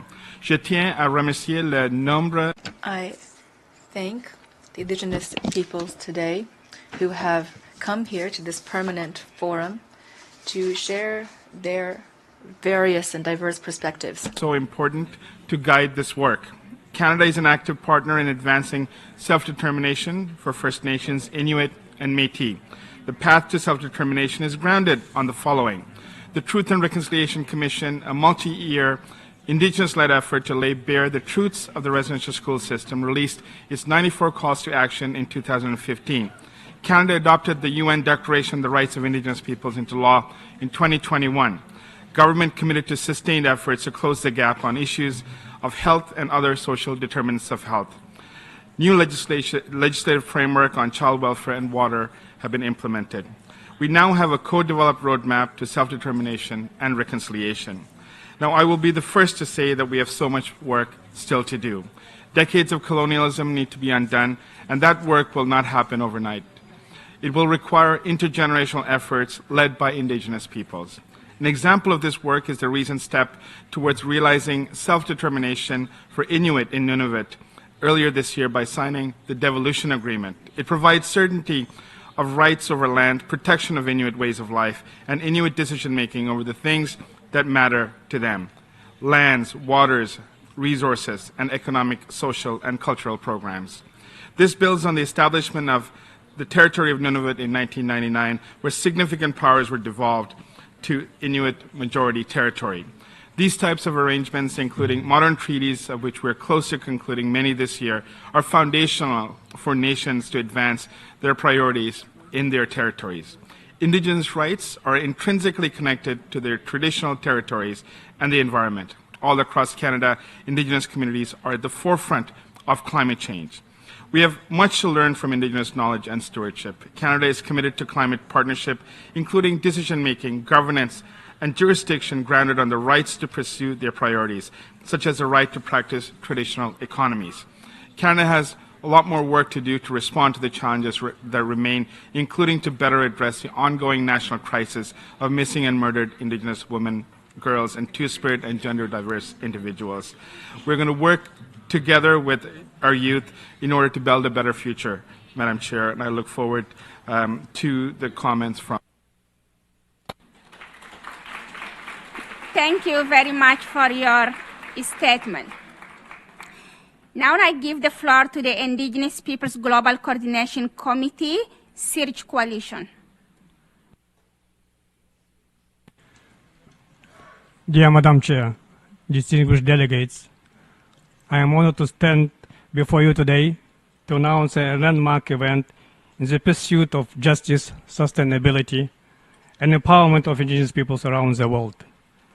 It is with great pleasure and anticipation I am unveil the upcoming Indigenous Summit on the Just Green Economy Transition. It's a joint statement on behalf of Indigenous Peoples Global Coordinating Committee, consisting of Indigenous people institutions and representatives from 7 social cultural regions and the Search Coalition, a new global platform to secure Indigenous rights in green economy. This summit, scheduled to take place in Geneva, Switzerland, from 8 to 10 October 2024, will serve as a changing and primary moment for Indigenous peoples to come together, share their experience, and chart a path towards a more equitable and sustainable future. At its core, the summit seeks to address the urgent need for just transition, one that respects and upholds the rights and values of Indigenous peoples based on the United Nations Declaration and free, prior, and informed consent. As we gathered together to discuss the pressing challenges of our time, including climate change, environmental degradation, and social inequality, we recognize that Indigenous peoples are often at the forefront of these struggles. Yet they are also among the most vulnerable to the adverse impacts of unsustainable development practices and extractive industries. Through this summit, we aim to amplify Indigenous voices, perspectives, and solutions, placing them at the forefront of global efforts to combat climate change and promote sustainable development. By fostering dialogue, collaboration, and knowledge exchange, we seek to forge partnerships and strategies that honor the rights of Indigenous peoples, protect their lands and resources, and ensure their full participation in decision-making processes that affect their lives, futures by green initiatives. We welcome the outcomes of the Permanent Forum Expert Workshop and Green Economy Funding Report and recommend the Permanent Forum to keep these dynamics on a systematic basis. In closing, Madam Chair, I extend a heartfelt invitation to the Permanent Forum to join us at the Indigenous Summit on Just Transition to Green Economy and support this pivotal event. Together, let us turn our collective vision into action for a brighter, more sustainable future for Indigenous. Thank you for your statement. May I remind everyone, please sit in the seat that is allocated to you. If you are not member state, don't sit on the member state. If you are not Indigenous, don't sit on Indigenous. So then that will not confuse us. Thank you so much. I now call to Australia. Of the forum are the core of the Australian government's priorities for First Peoples. The Australian government focuses on real and sustainable progress, achieved in partnership with First Nations representatives. Australia has major initiatives underway in our priority areas, but making progress depends on listening to people and communities. The National Agreement on Closing the Gap is a unique partnership between all Australian governments and First Nations peak organisations that will continue to ensure practical progress in priority areas. The National Agreement focuses on 4 priority reforms to change the way governments work with Aboriginal and Torres Strait Islander people. Priority reforms are complemented with 19 socio-economic targets to enable tracking of progress in life outcomes for First Peoples in Australia. Each party to the National Agreement develops their own implementation plan and reports annually. The Australian Government is committed to justice reinvestment, long-term community-led approaches to preventing crime, improving community safety, and reducing the number of Aboriginal and Torres Strait Islander children and young people in custody.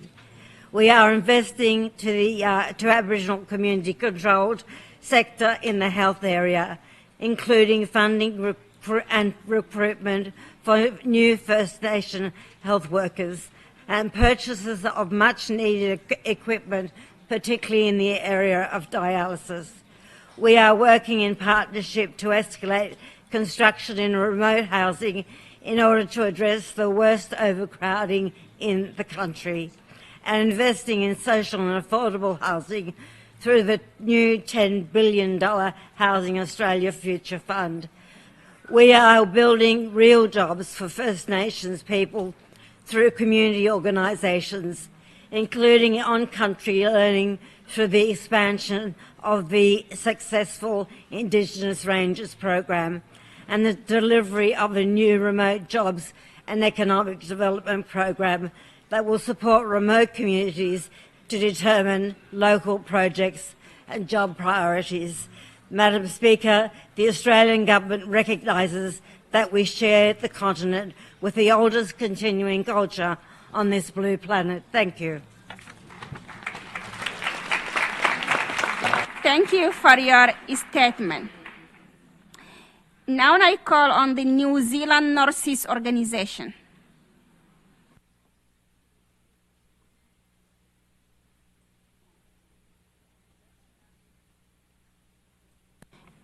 You have to press the button first.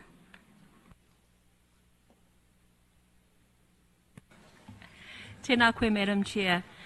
Aotearoa New Zealand ratified UNDRIP in 2010 and began implemented policies to give voice and choice to Māori, the Indigenous people of Aotearoa.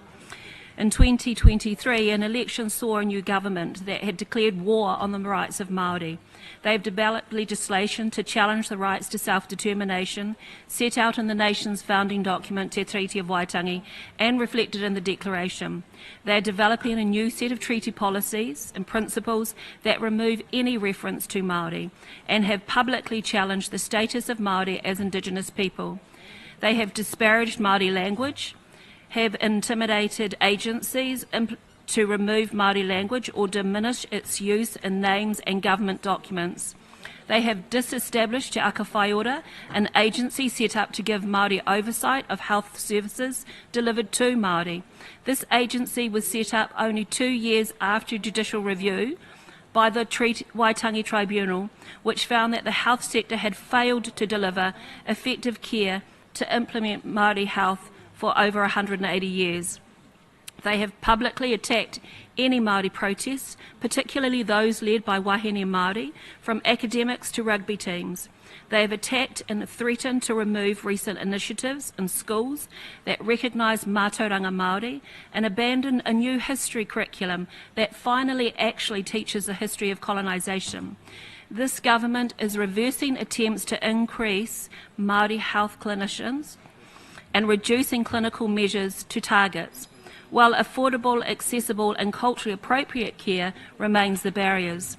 Smoking and tobacco-related diseases are the highest killers of our people, so the immoral repeal by the government to scrap the long-term, internationally acclaimed program to reduce smoking clearly puts profits over the lives of Māori and the future of our mokopuna.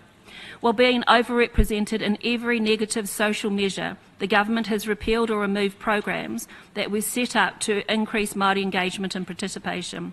These attacks are part of a broader set of policies to cut social investments.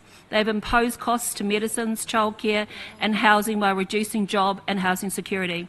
We call upon the UN to monitor the actions of government to ensure the rights of UNDRIP are upheld. Kia ora. Thank you for your statement. I now call on Guatemala.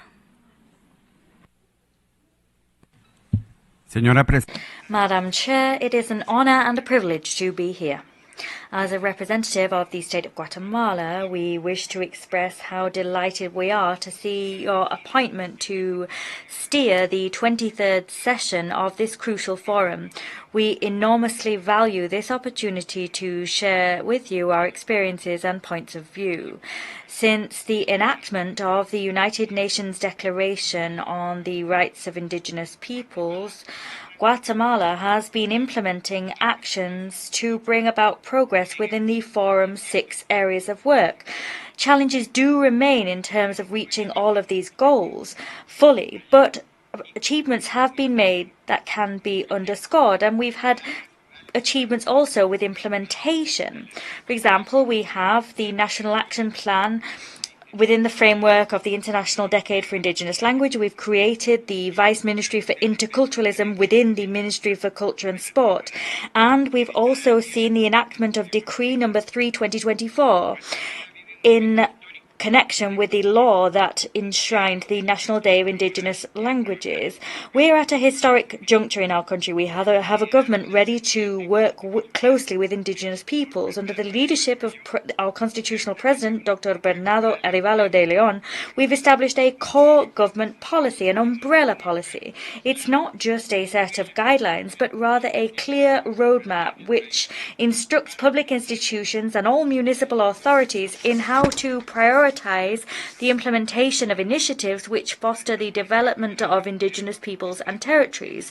This core umbrella government policy contains 10 strategic work streams. These are based on 6 fundamental principles, which include equity, the construction of a pluralistic society, the respect for nature, territorial development, and the restoration of the rights of peoples who have historically seen their rights trampled upon. These principles are in line with the 6 areas of work within the mandate of our forum, and our work is grounded in promoting and protecting the human rights of the Indigenous peoples, as established in UNDRIP. We recognise the historic debt that the state must settle with Indigenous peoples. As such, our government deems it necessary to foster the conditions propitious to a permanent dialogue. That dialogue will allow the joint design of policies, plans, programmes and projects for Indigenous peoples and will pave the way towards the involvement of all stakeholders, primarily the Indigenous peoples and the government, so that they can work together in the implementation of policies related to them. We're committed to improving the living conditions and status of Indigenous peoples. Thank you. Thank you very much for your statement. I now call on Chepkitel Indigenous Peoples Development Project.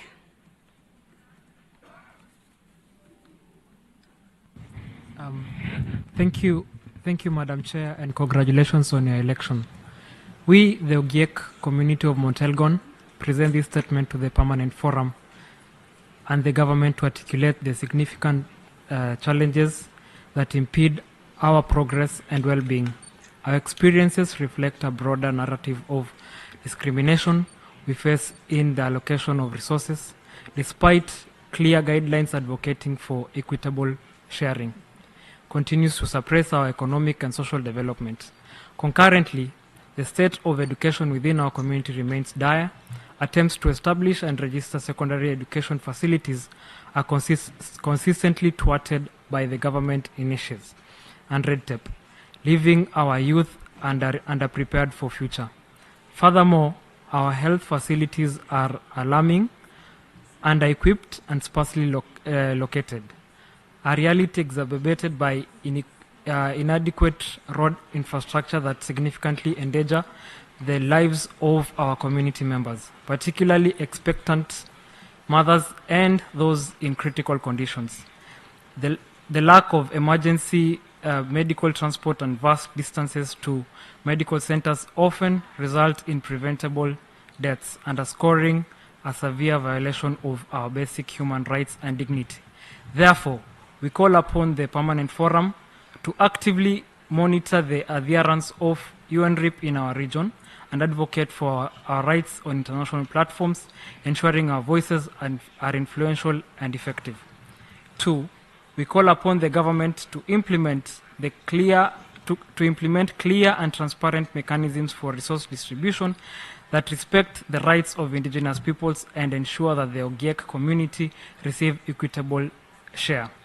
Lastly, we call upon the government to initiate consistent and meaningful dialogue between our community leaders and government representatives to address ongoing challenges and collaboratively explore sustainable solutions. Thank you very much.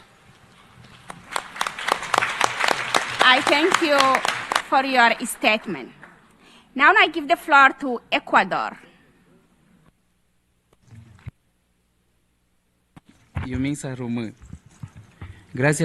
Thank you. Felicitándoles.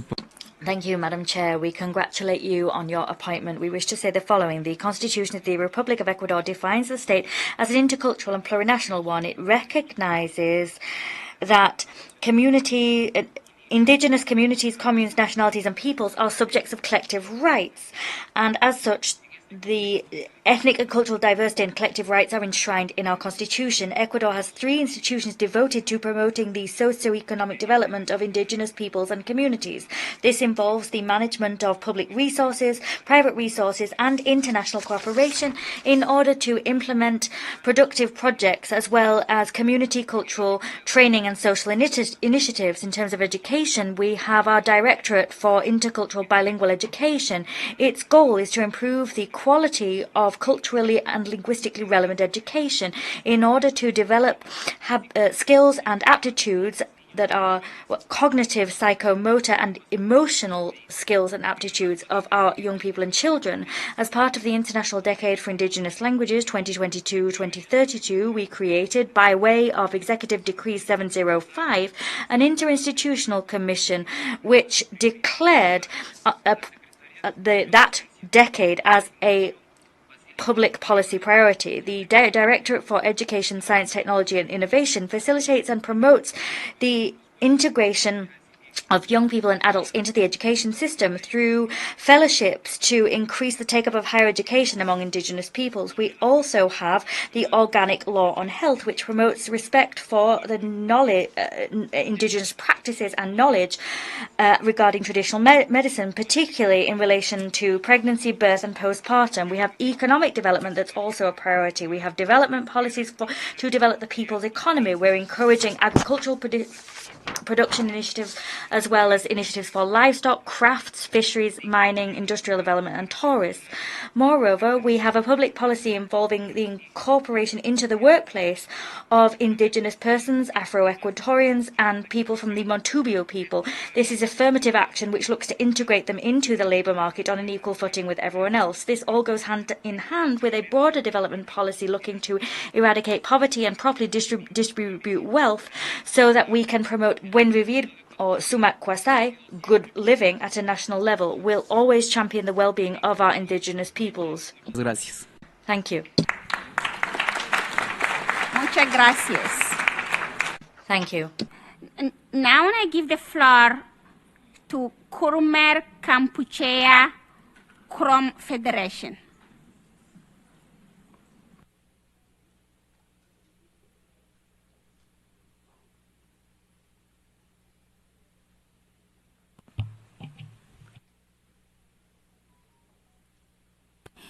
Please, speaker, you need to press your on button and raise your hand. Hello. Dear Madam Chair, we continue to expound on the pressing concerns faced by indigenous communities, particularly the Khmer Krom people of the Mekong Delta in Vietnam. Despite their ancestral ties to the land, Khmer Krom are still denied recognition as indigenous peoples, obstructing their right to self-determination, self-government, and autonomy. It is time for member states to engage in a dialogue of mutual respect with indigenous peoples to address this long-standing issue. The Khmer Krom Federation submitted a report prior to the Special Rapporteur visit on the development of Vietnam in November 2023, addressing the myriad challenges that confront and impact the Khmer Krom community across the 6 mandated areas. 1. Khmer Krom farmers in Vietnam endure significant challenges in rice cultivation, resorting to excessive use of fertilizers and pesticides, which in turn adversely affect the environment of the Khmer Krom people's health. 2.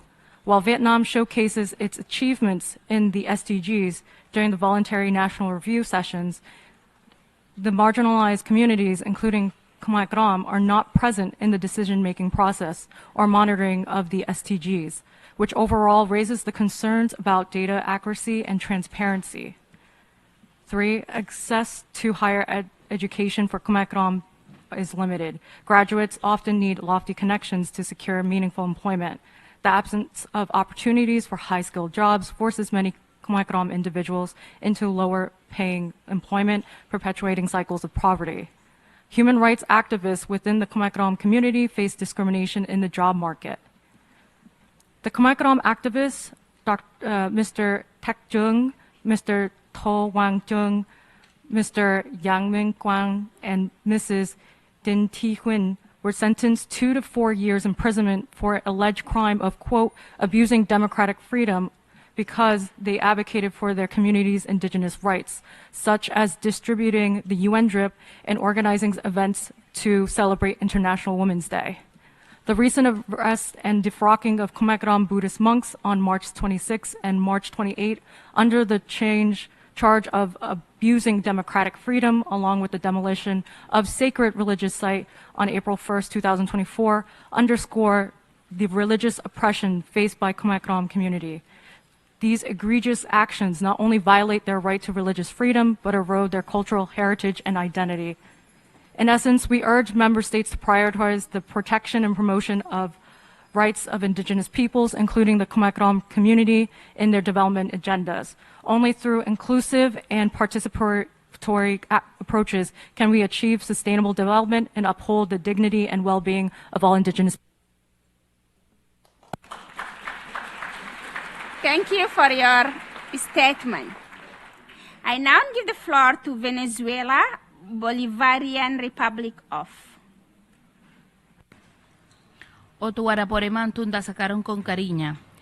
Muchas gracias. My thanks go to the Presidency of the Permanent Forum on Indigenous Issues. Please receive the brotherly greetings of our Bolivarian government on behalf of our indigenous peoples and on behalf of the Constitutional President of the Bolivarian Republic of Venezuela, Nicolas Maduro Moros, and the brave people of our country. We also greet the participants from social movements. We are deeply honored to participate in this Permanent Forum on Indigenous Issues. And we'd like to share with you how deeply we feel a sense of belonging to great peoples full of history, bravery, culture, and rooted in deep identity that continues to run through us. It runs through us still, despite the intents of some to dismiss our ancestral wisdom, our ancestral roots, and our spirituality. In the Bolivarian Republic of Venezuela, we're working arduously to guarantee that our indigenous peoples enjoy fundamental freedoms and human rights, not only as individual rights, but also as collective rights. Through government policies implemented by the Venezuelan government, we have, using tools provided to us by science and policy, developed the Plan for Good Indigenous Governance. That was designed based on a comprehensive vision which is grounded in the 6 work areas of the Permanent Forum. Regarding the 2030 Agenda for Sustainable Development, during 2023, the Venezuelan government paid close attention to our indigenous peoples through the sectorial plan for indigenous peoples. That's part of our plan for the fatherland 2019-2024.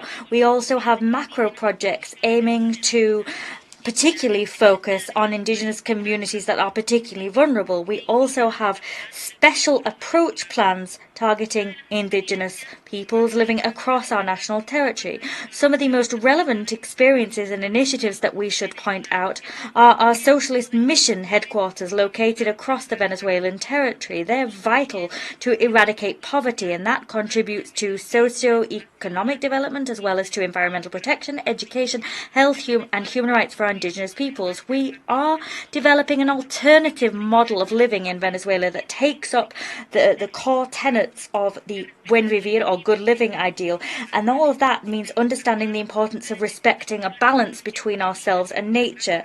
It is within our hands to ensure that our Mother Earth doesn't disappear. We must protect it. Thank you. Thank you very much for your statement. I now give the floor to Recuerda Indigenous Zenu, sorry. Muchas gracias. Thank you, Madam Chair. My name is Olivia Visatir. I am the first women chair of the autonomous government of the Chiapa region in the Peruvian Amazon. Here we're together to tackle an important issue, the criminalization of indigenous peoples. simply on the grounds that they've defended our rights to self-determination. It is vital that we respond by way of ensuring that we do enjoy the right to self-determination.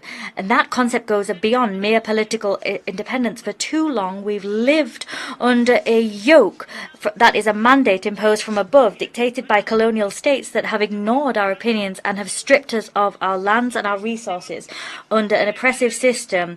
Genuine liberty and freedom has been denied to us and our peoples. We must point to the role played by women in this fight for indigenous autonomy.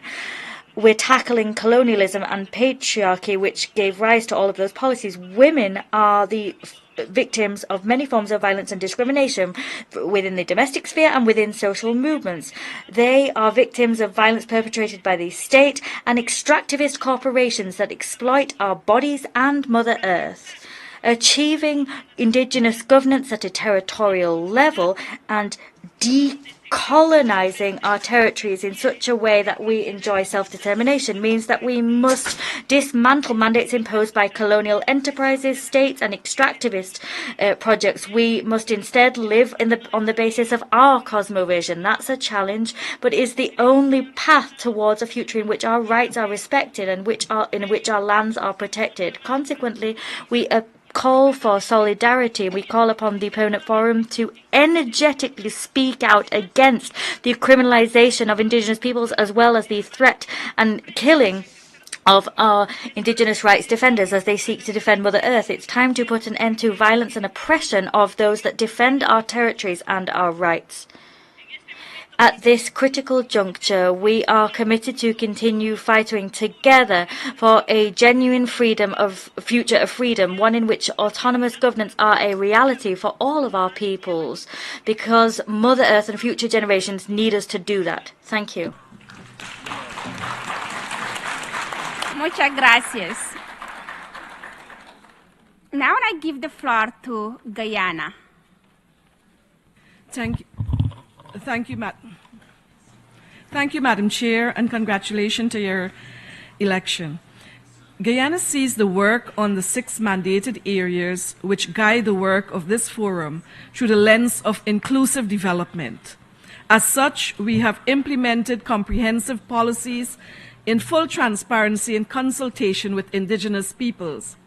Prior to instruments such as the United Nations Declaration on the Rights of Indigenous Peoples, Guyana had already taken steps to promoting and advancing the rights of our First People. As we deliberate on indigenous peoples in a greening economy, allow me to focus on a few of our initiatives. Firstly, Guyana's indigenous people, known as Amerindians, enjoy the same fundamental rights and freedom as all Guyanese under the Constitution. Their collective and specific rights are further secured under the Amerindian Act, which addresses inter alia governance, land rights, sustainable use and benefit sharing of natural resources, and the preservation of cultural heritage, among others. Guyana, as a small state, has the fastest growing economy in the world. As envisioned by His Excellency President Ali, our development is centered on a multi-sectoral approach for all of our people. Guyana maintains the second highest forest cover in the world, 86% of its territory. Our low-carbon development strategy was consulted with and approved by the legally recognized representative body of the indigenous peoples in Guyana, the National Woodhouse Council, and the Amerindians. This strategy seeks to transform the economy while combating climate change. Guyana has made history in 2022 when it was issued the world's first jurisdictional carbon credit under the Architecture for REDD+ transactions. 15% of all revenue earned from the sale of carbon is allocated to indigenous communities, who account for 10% of our population and legally own 16.4% of Guyana land mass. This represents an additional addition to government's budgetary allocation for investments to improve access to education, healthcare, social protection services, infrastructure, and increase opportunities for economic empowerment of Amerindians. As we continue to focus on the green economy, let us ensure that protection and preservation of the environment are done in tandem with meeting the sustainable development aspiration of Indigenous people. And I thank you. I thank you for your statement. I now give the floor to the Assembly of First Nation Canada.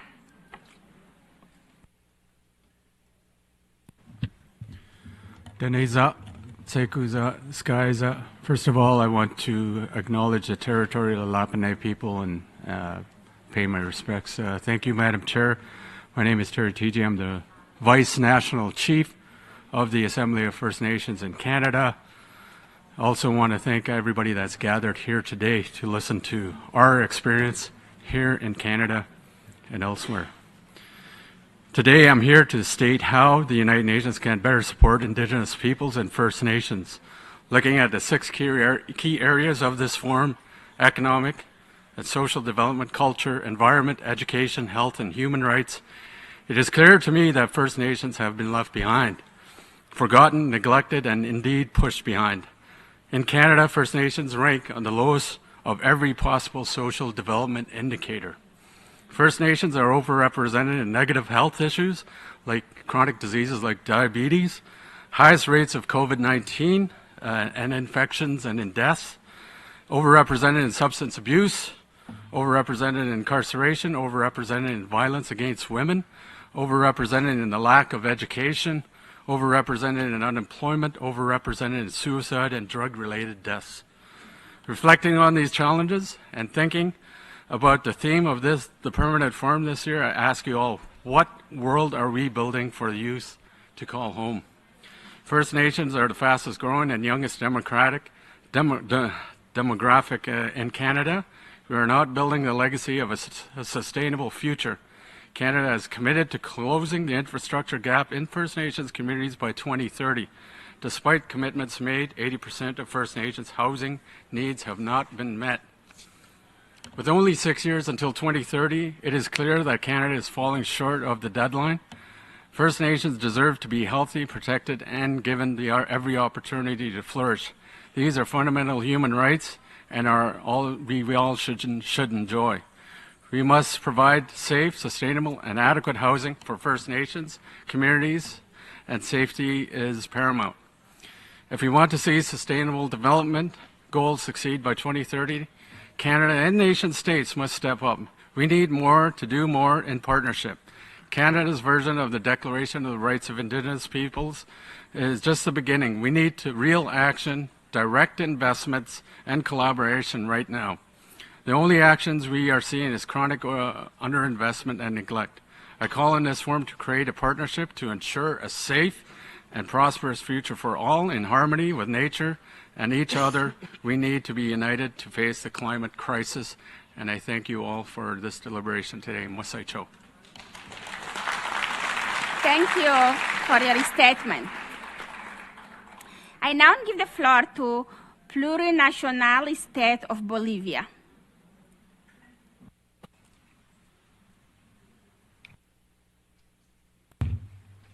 Aló.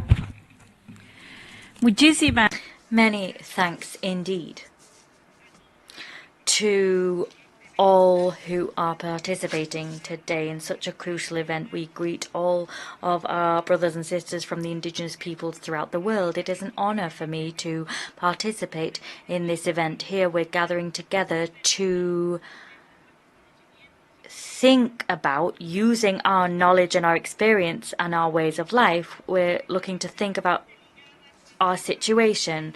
Our ways of life are inextricably linked to our Mother Earth, a crucial source of life. For that reason, all situations, any situations which might affect our Mother Earth are our primary concerns. We're currently victims of the manifestations of the systematic capitalism crisis, the climate crisis, the energy crisis, the water crisis, the food crisis. All of these are proof of the failure of that unsustainable economic development model, the capitalist model. It's unsustainable for peoples and ecosystems. These issues have been the stuff of debate within the Permanent Forum on Indigenous Issues.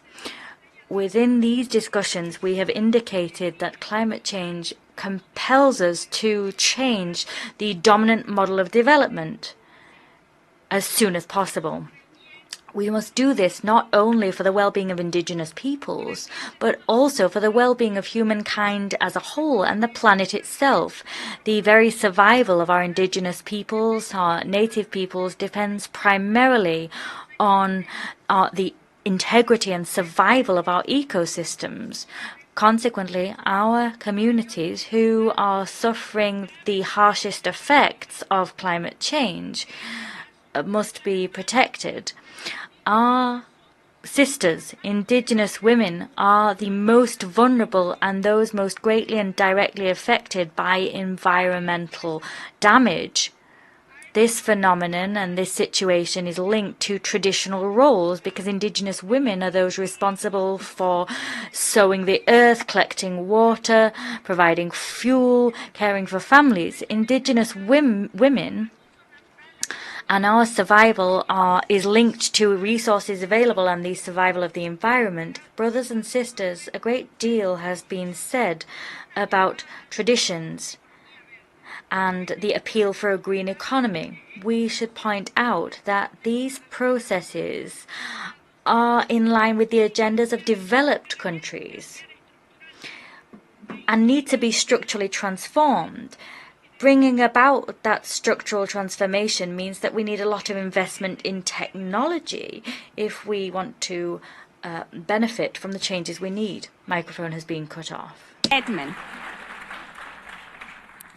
I now give the floor to Yamal Nenet, Association of Indigenous People of the North. Distinguished Madam Chair, I am the elected chair of the association entitled Yamal Patomkam, representing Yamal's indigenous peoples. Our peoples are reindeer herders, hunters, and fishers. Our priority going forward is preserving our identity, nomadic reindeer herding, and other traditional activities. What's very important for us over the past few years in Russia has been the International Forum of Public-Private Partnerships in the field of sustainable development of indigenous peoples.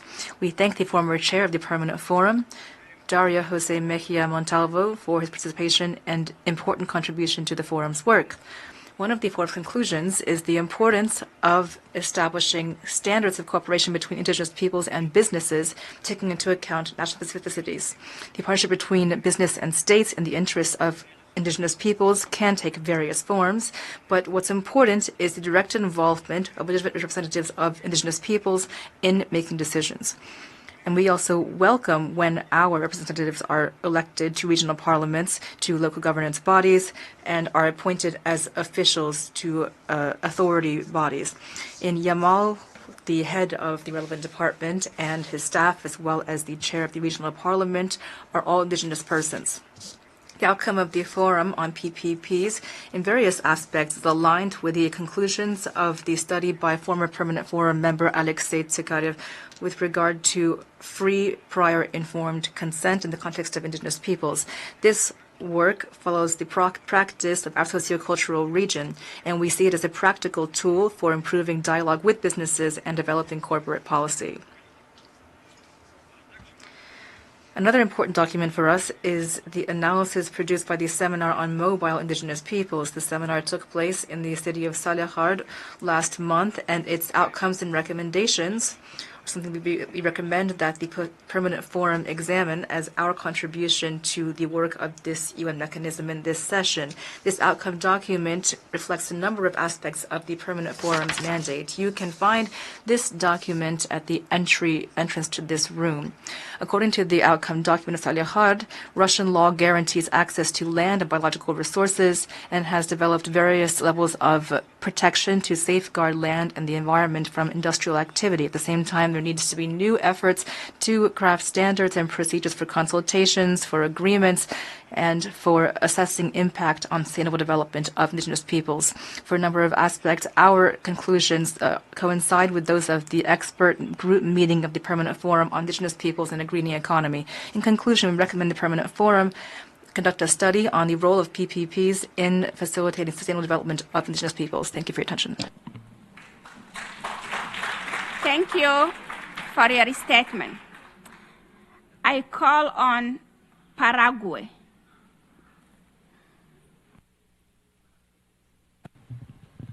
Thank you, Madam Chair. El Paraguay se adhiere. Paraguay aligns itself with the statement made on behalf of the Group of Friends of Indigenous Peoples, and we wish to reaffirm our commitment to the invaluable work of this forum. We are ready to continue working to implement initiatives in the various areas of the Permanent Forum's mandate. We're convinced that in order to make progress with the SDGs, we must include Indigenous peoples in our processes as strategic stakeholders. That means adhering to core guidelines when it comes to interacting with Indigenous people, such as non-discrimination, a human rights-based approach, intercultural dialogue, respect for self-determination of Indigenous peoples, the establishment of appropriate participation mechanisms, as well as mechanisms for training and communication, and of course free, prior and informed consent, as well as consent in good faith. With the active participation of Indigenous peoples in Paraguay, we're working to implement our national plan for Indigenous peoples. We have increased the cover of our socio-cultural protection system to increase the access to health, education, food, core services and socio-economic inclusion projects for Indigenous peoples. The Indigenous Health Council has been on board with that initiative, as well as the Indigenous Education Council. It is encouraging to see young people, especially Indigenous young people, are at the helm of causes such as a clean, healthy environment, climate justice, gender equality and human rights. It is our responsibility to ensure that these young people participate significantly, removing barriers to their participation. This is particularly true for young women and human rights defenders of Indigenous peoples, as well as rural persons, to guarantee that they have a safe and enabling environment and that they are free from harassment, intimidation and abuse. Thank you. I thank you very much for your statement. I now call on Ailo.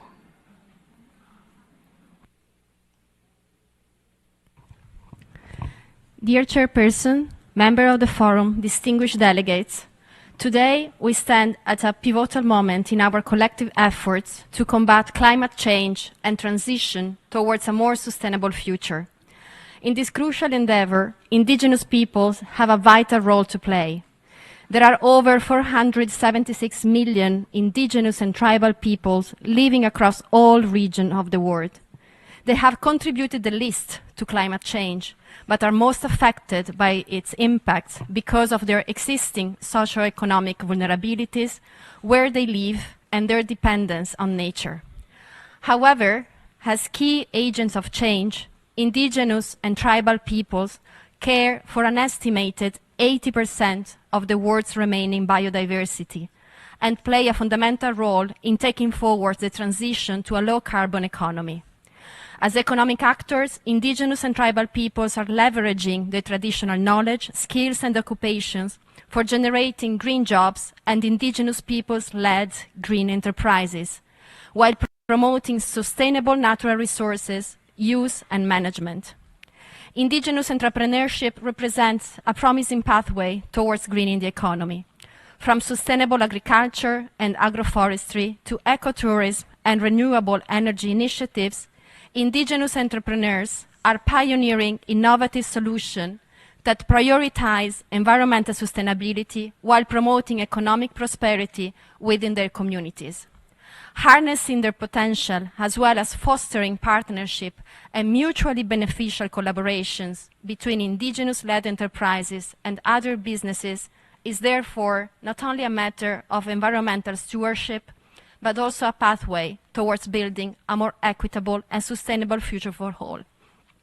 However, to ensure the long-term success of this initiative, it is imperative that they are grounded in decent work and in the respect for Indigenous people rights, dignity, cultural identity and voice. both as individuals and as a collective, in line with international law, and in particular ILO Convention number 169 and other ILO Fundamental Convention. The ILO is working to promote indigenous peoples' enterprises and equal access to labor market opportunities free from discrimination and exploitation in many countries, including Guatemala, Bolivia, and Colombia, where the ILO is implementing programs and initiatives aimed at empowering indigenous people, including women, economically, while respecting and further promoting their rights and cultural identity. As there is urgency for accelerating the pace of devising effective strategies and action for overcoming this crisis, let us seize this opportunity to learn from indigenous wisdom, embrace innovative solutions, and forge a path towards a greener. Thank you for your statement. I now give the floor to Lanat Kanak.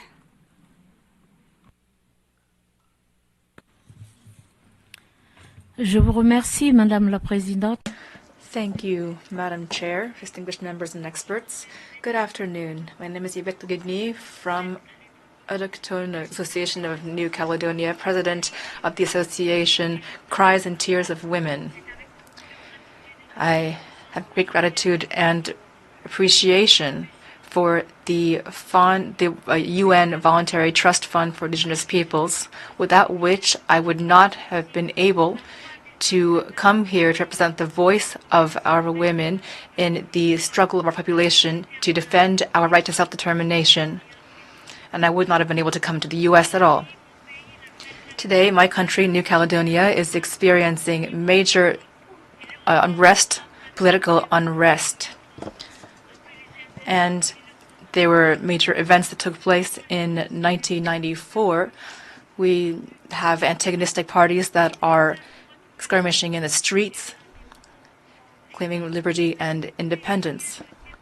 And this perpetuates the dependency that we have on France and the relationship of domination since colonialization. Even children are in the streets now.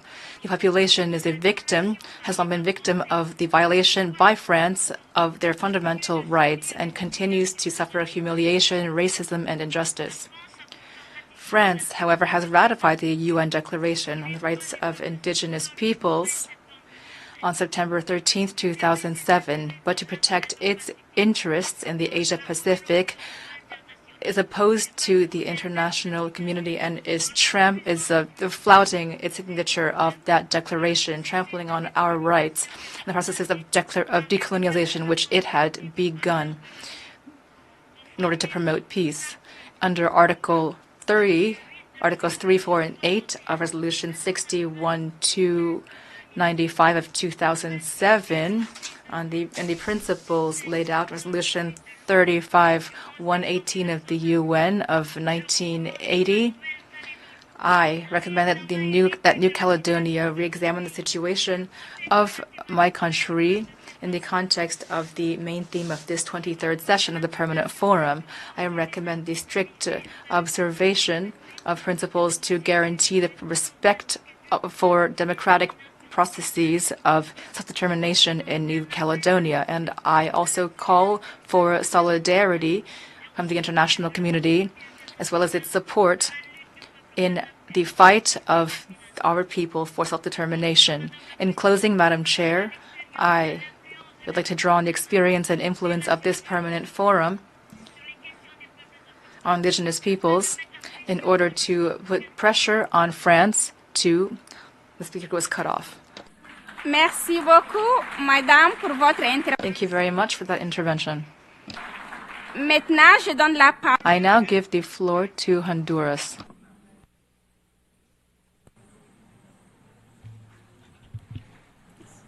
Gracias, señora Thank you, Madam Chair, distinguished delegations, distinguished brothers and sisters, representatives of indigenous peoples and states here present. It is a great honor for the delegation of Honduras to address you on behalf of Minister José Carlos Cardona, the Minister of Social Development in Honduras. We are at a critical juncture in our history.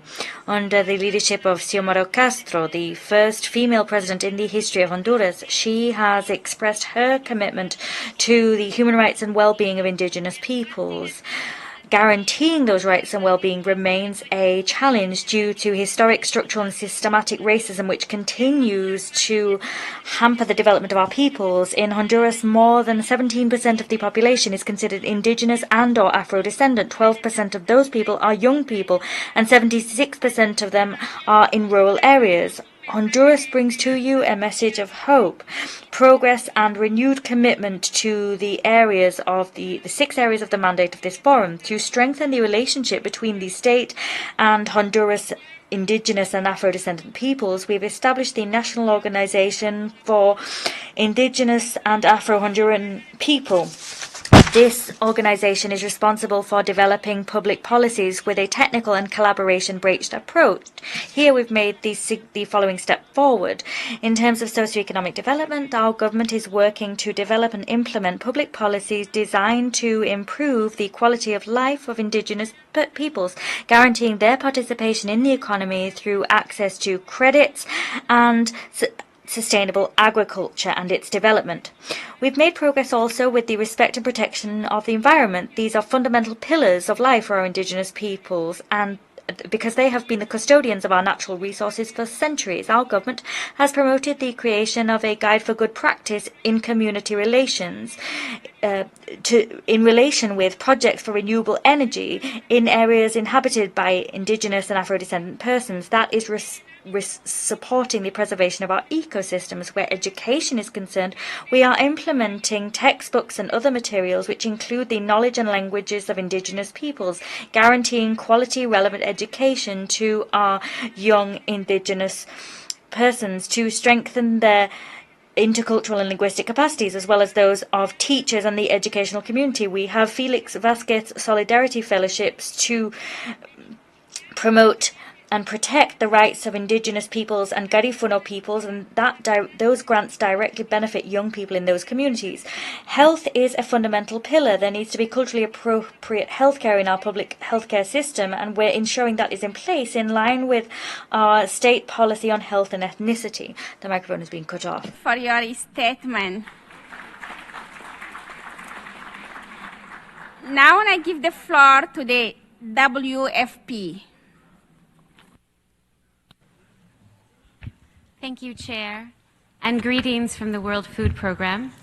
We are honored to be participating in this year's session, and we congratulate you, Chair, on your election and recognize the former Chair's valuable contributions over the last 2 years. WFP also thanks the Forum's members for their continued advocacy to advance work on key issues affecting Indigenous peoples' lives. As the leading humanitarian organization of the world, WFP delivers food assistance in emergencies and works with communities to improve nutrition, ensure food security, and build resilience.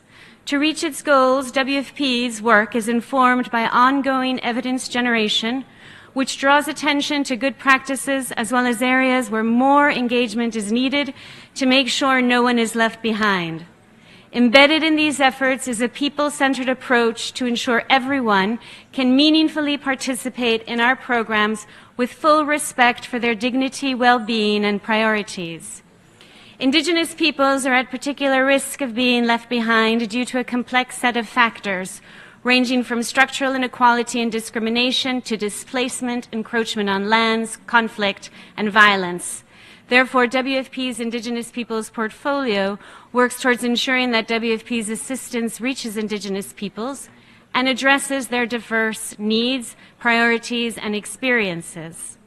Furthermore, WFP recognizes the contribution Indigenous peoples' knowledge systems can make to environmental sustainability and food security as biodiversity loss, climate variability, and a continuing global food crisis impact current food systems. WFP also understands how critical it is that our response involves working with Indigenous young people. In line with this year's theme, WFP is committed to ensuring that its programming is inclusive and to working with Indigenous peoples' communities, including youth, to improve food security and nutrition. WFP, in close partnership with UN agencies, member states, non-governmental organizations, and Indigenous peoples-led organizations, continues to expand its work and commitment to Indigenous peoples through awareness raising, capacity strengthening, evidence-based assessments, strategic guidance, projects and interventions across the regions of the world. As our work with Indigenous peoples continues to expand, WFP is eager to collaborate with the Forum, member states, and other interested actors in achieving SDG 2, Zero Hunger, and fulfilling our dual mandate of both saving and changing lives with Indigenous peoples. Thank you. Thank you very much for your statement. I now give the floor to Sami Parliament, Finland.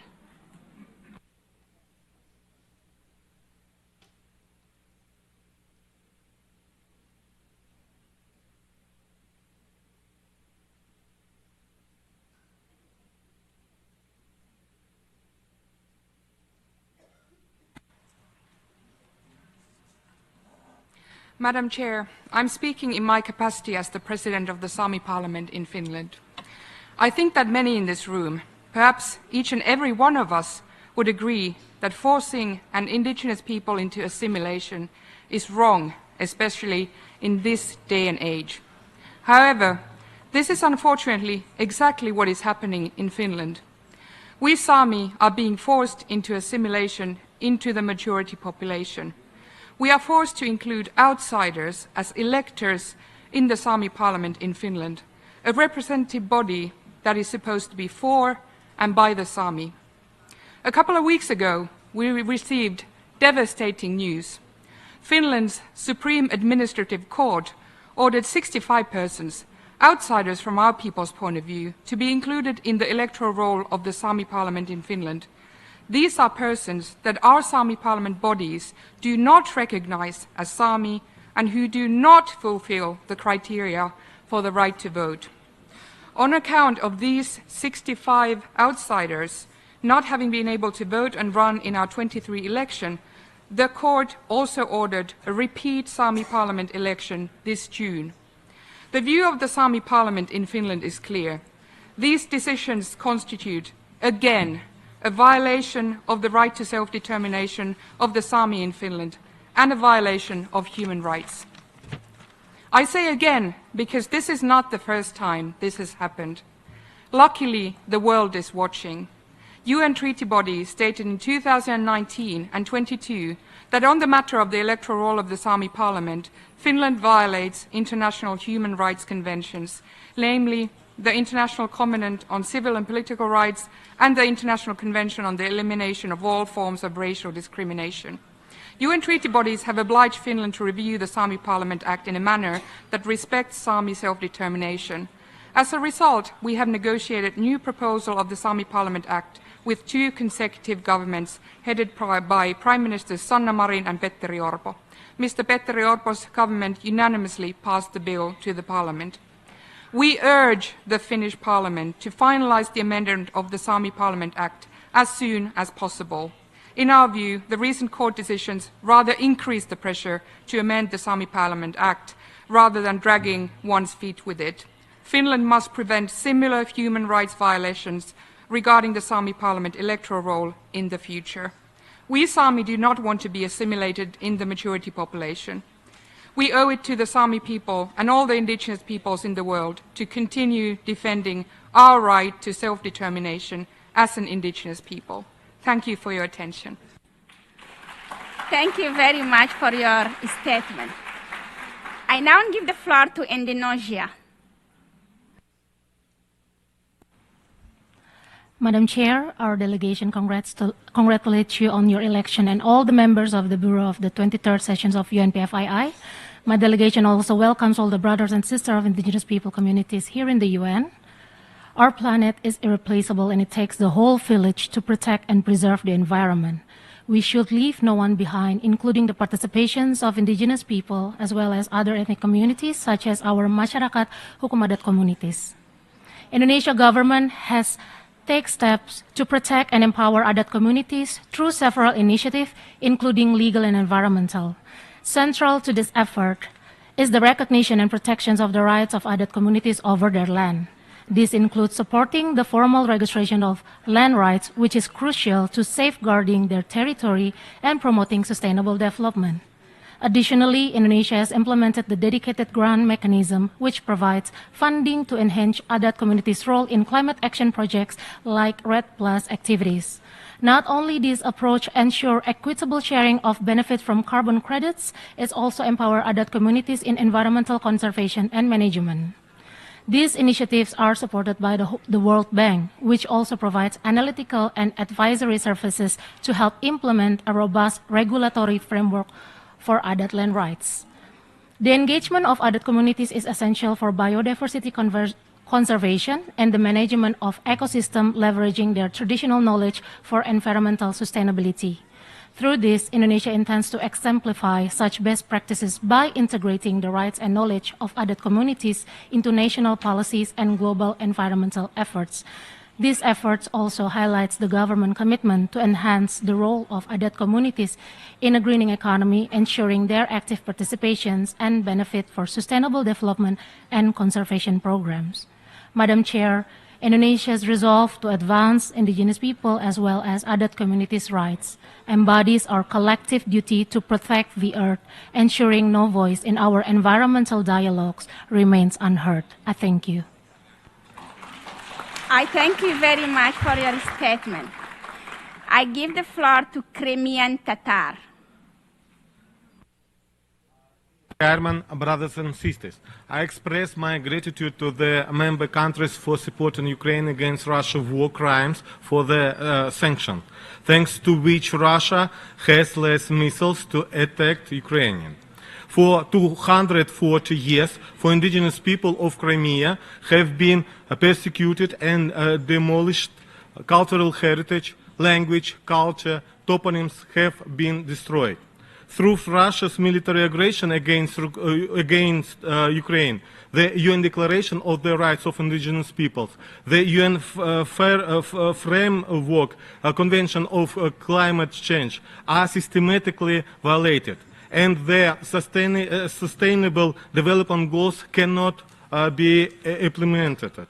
The health and life of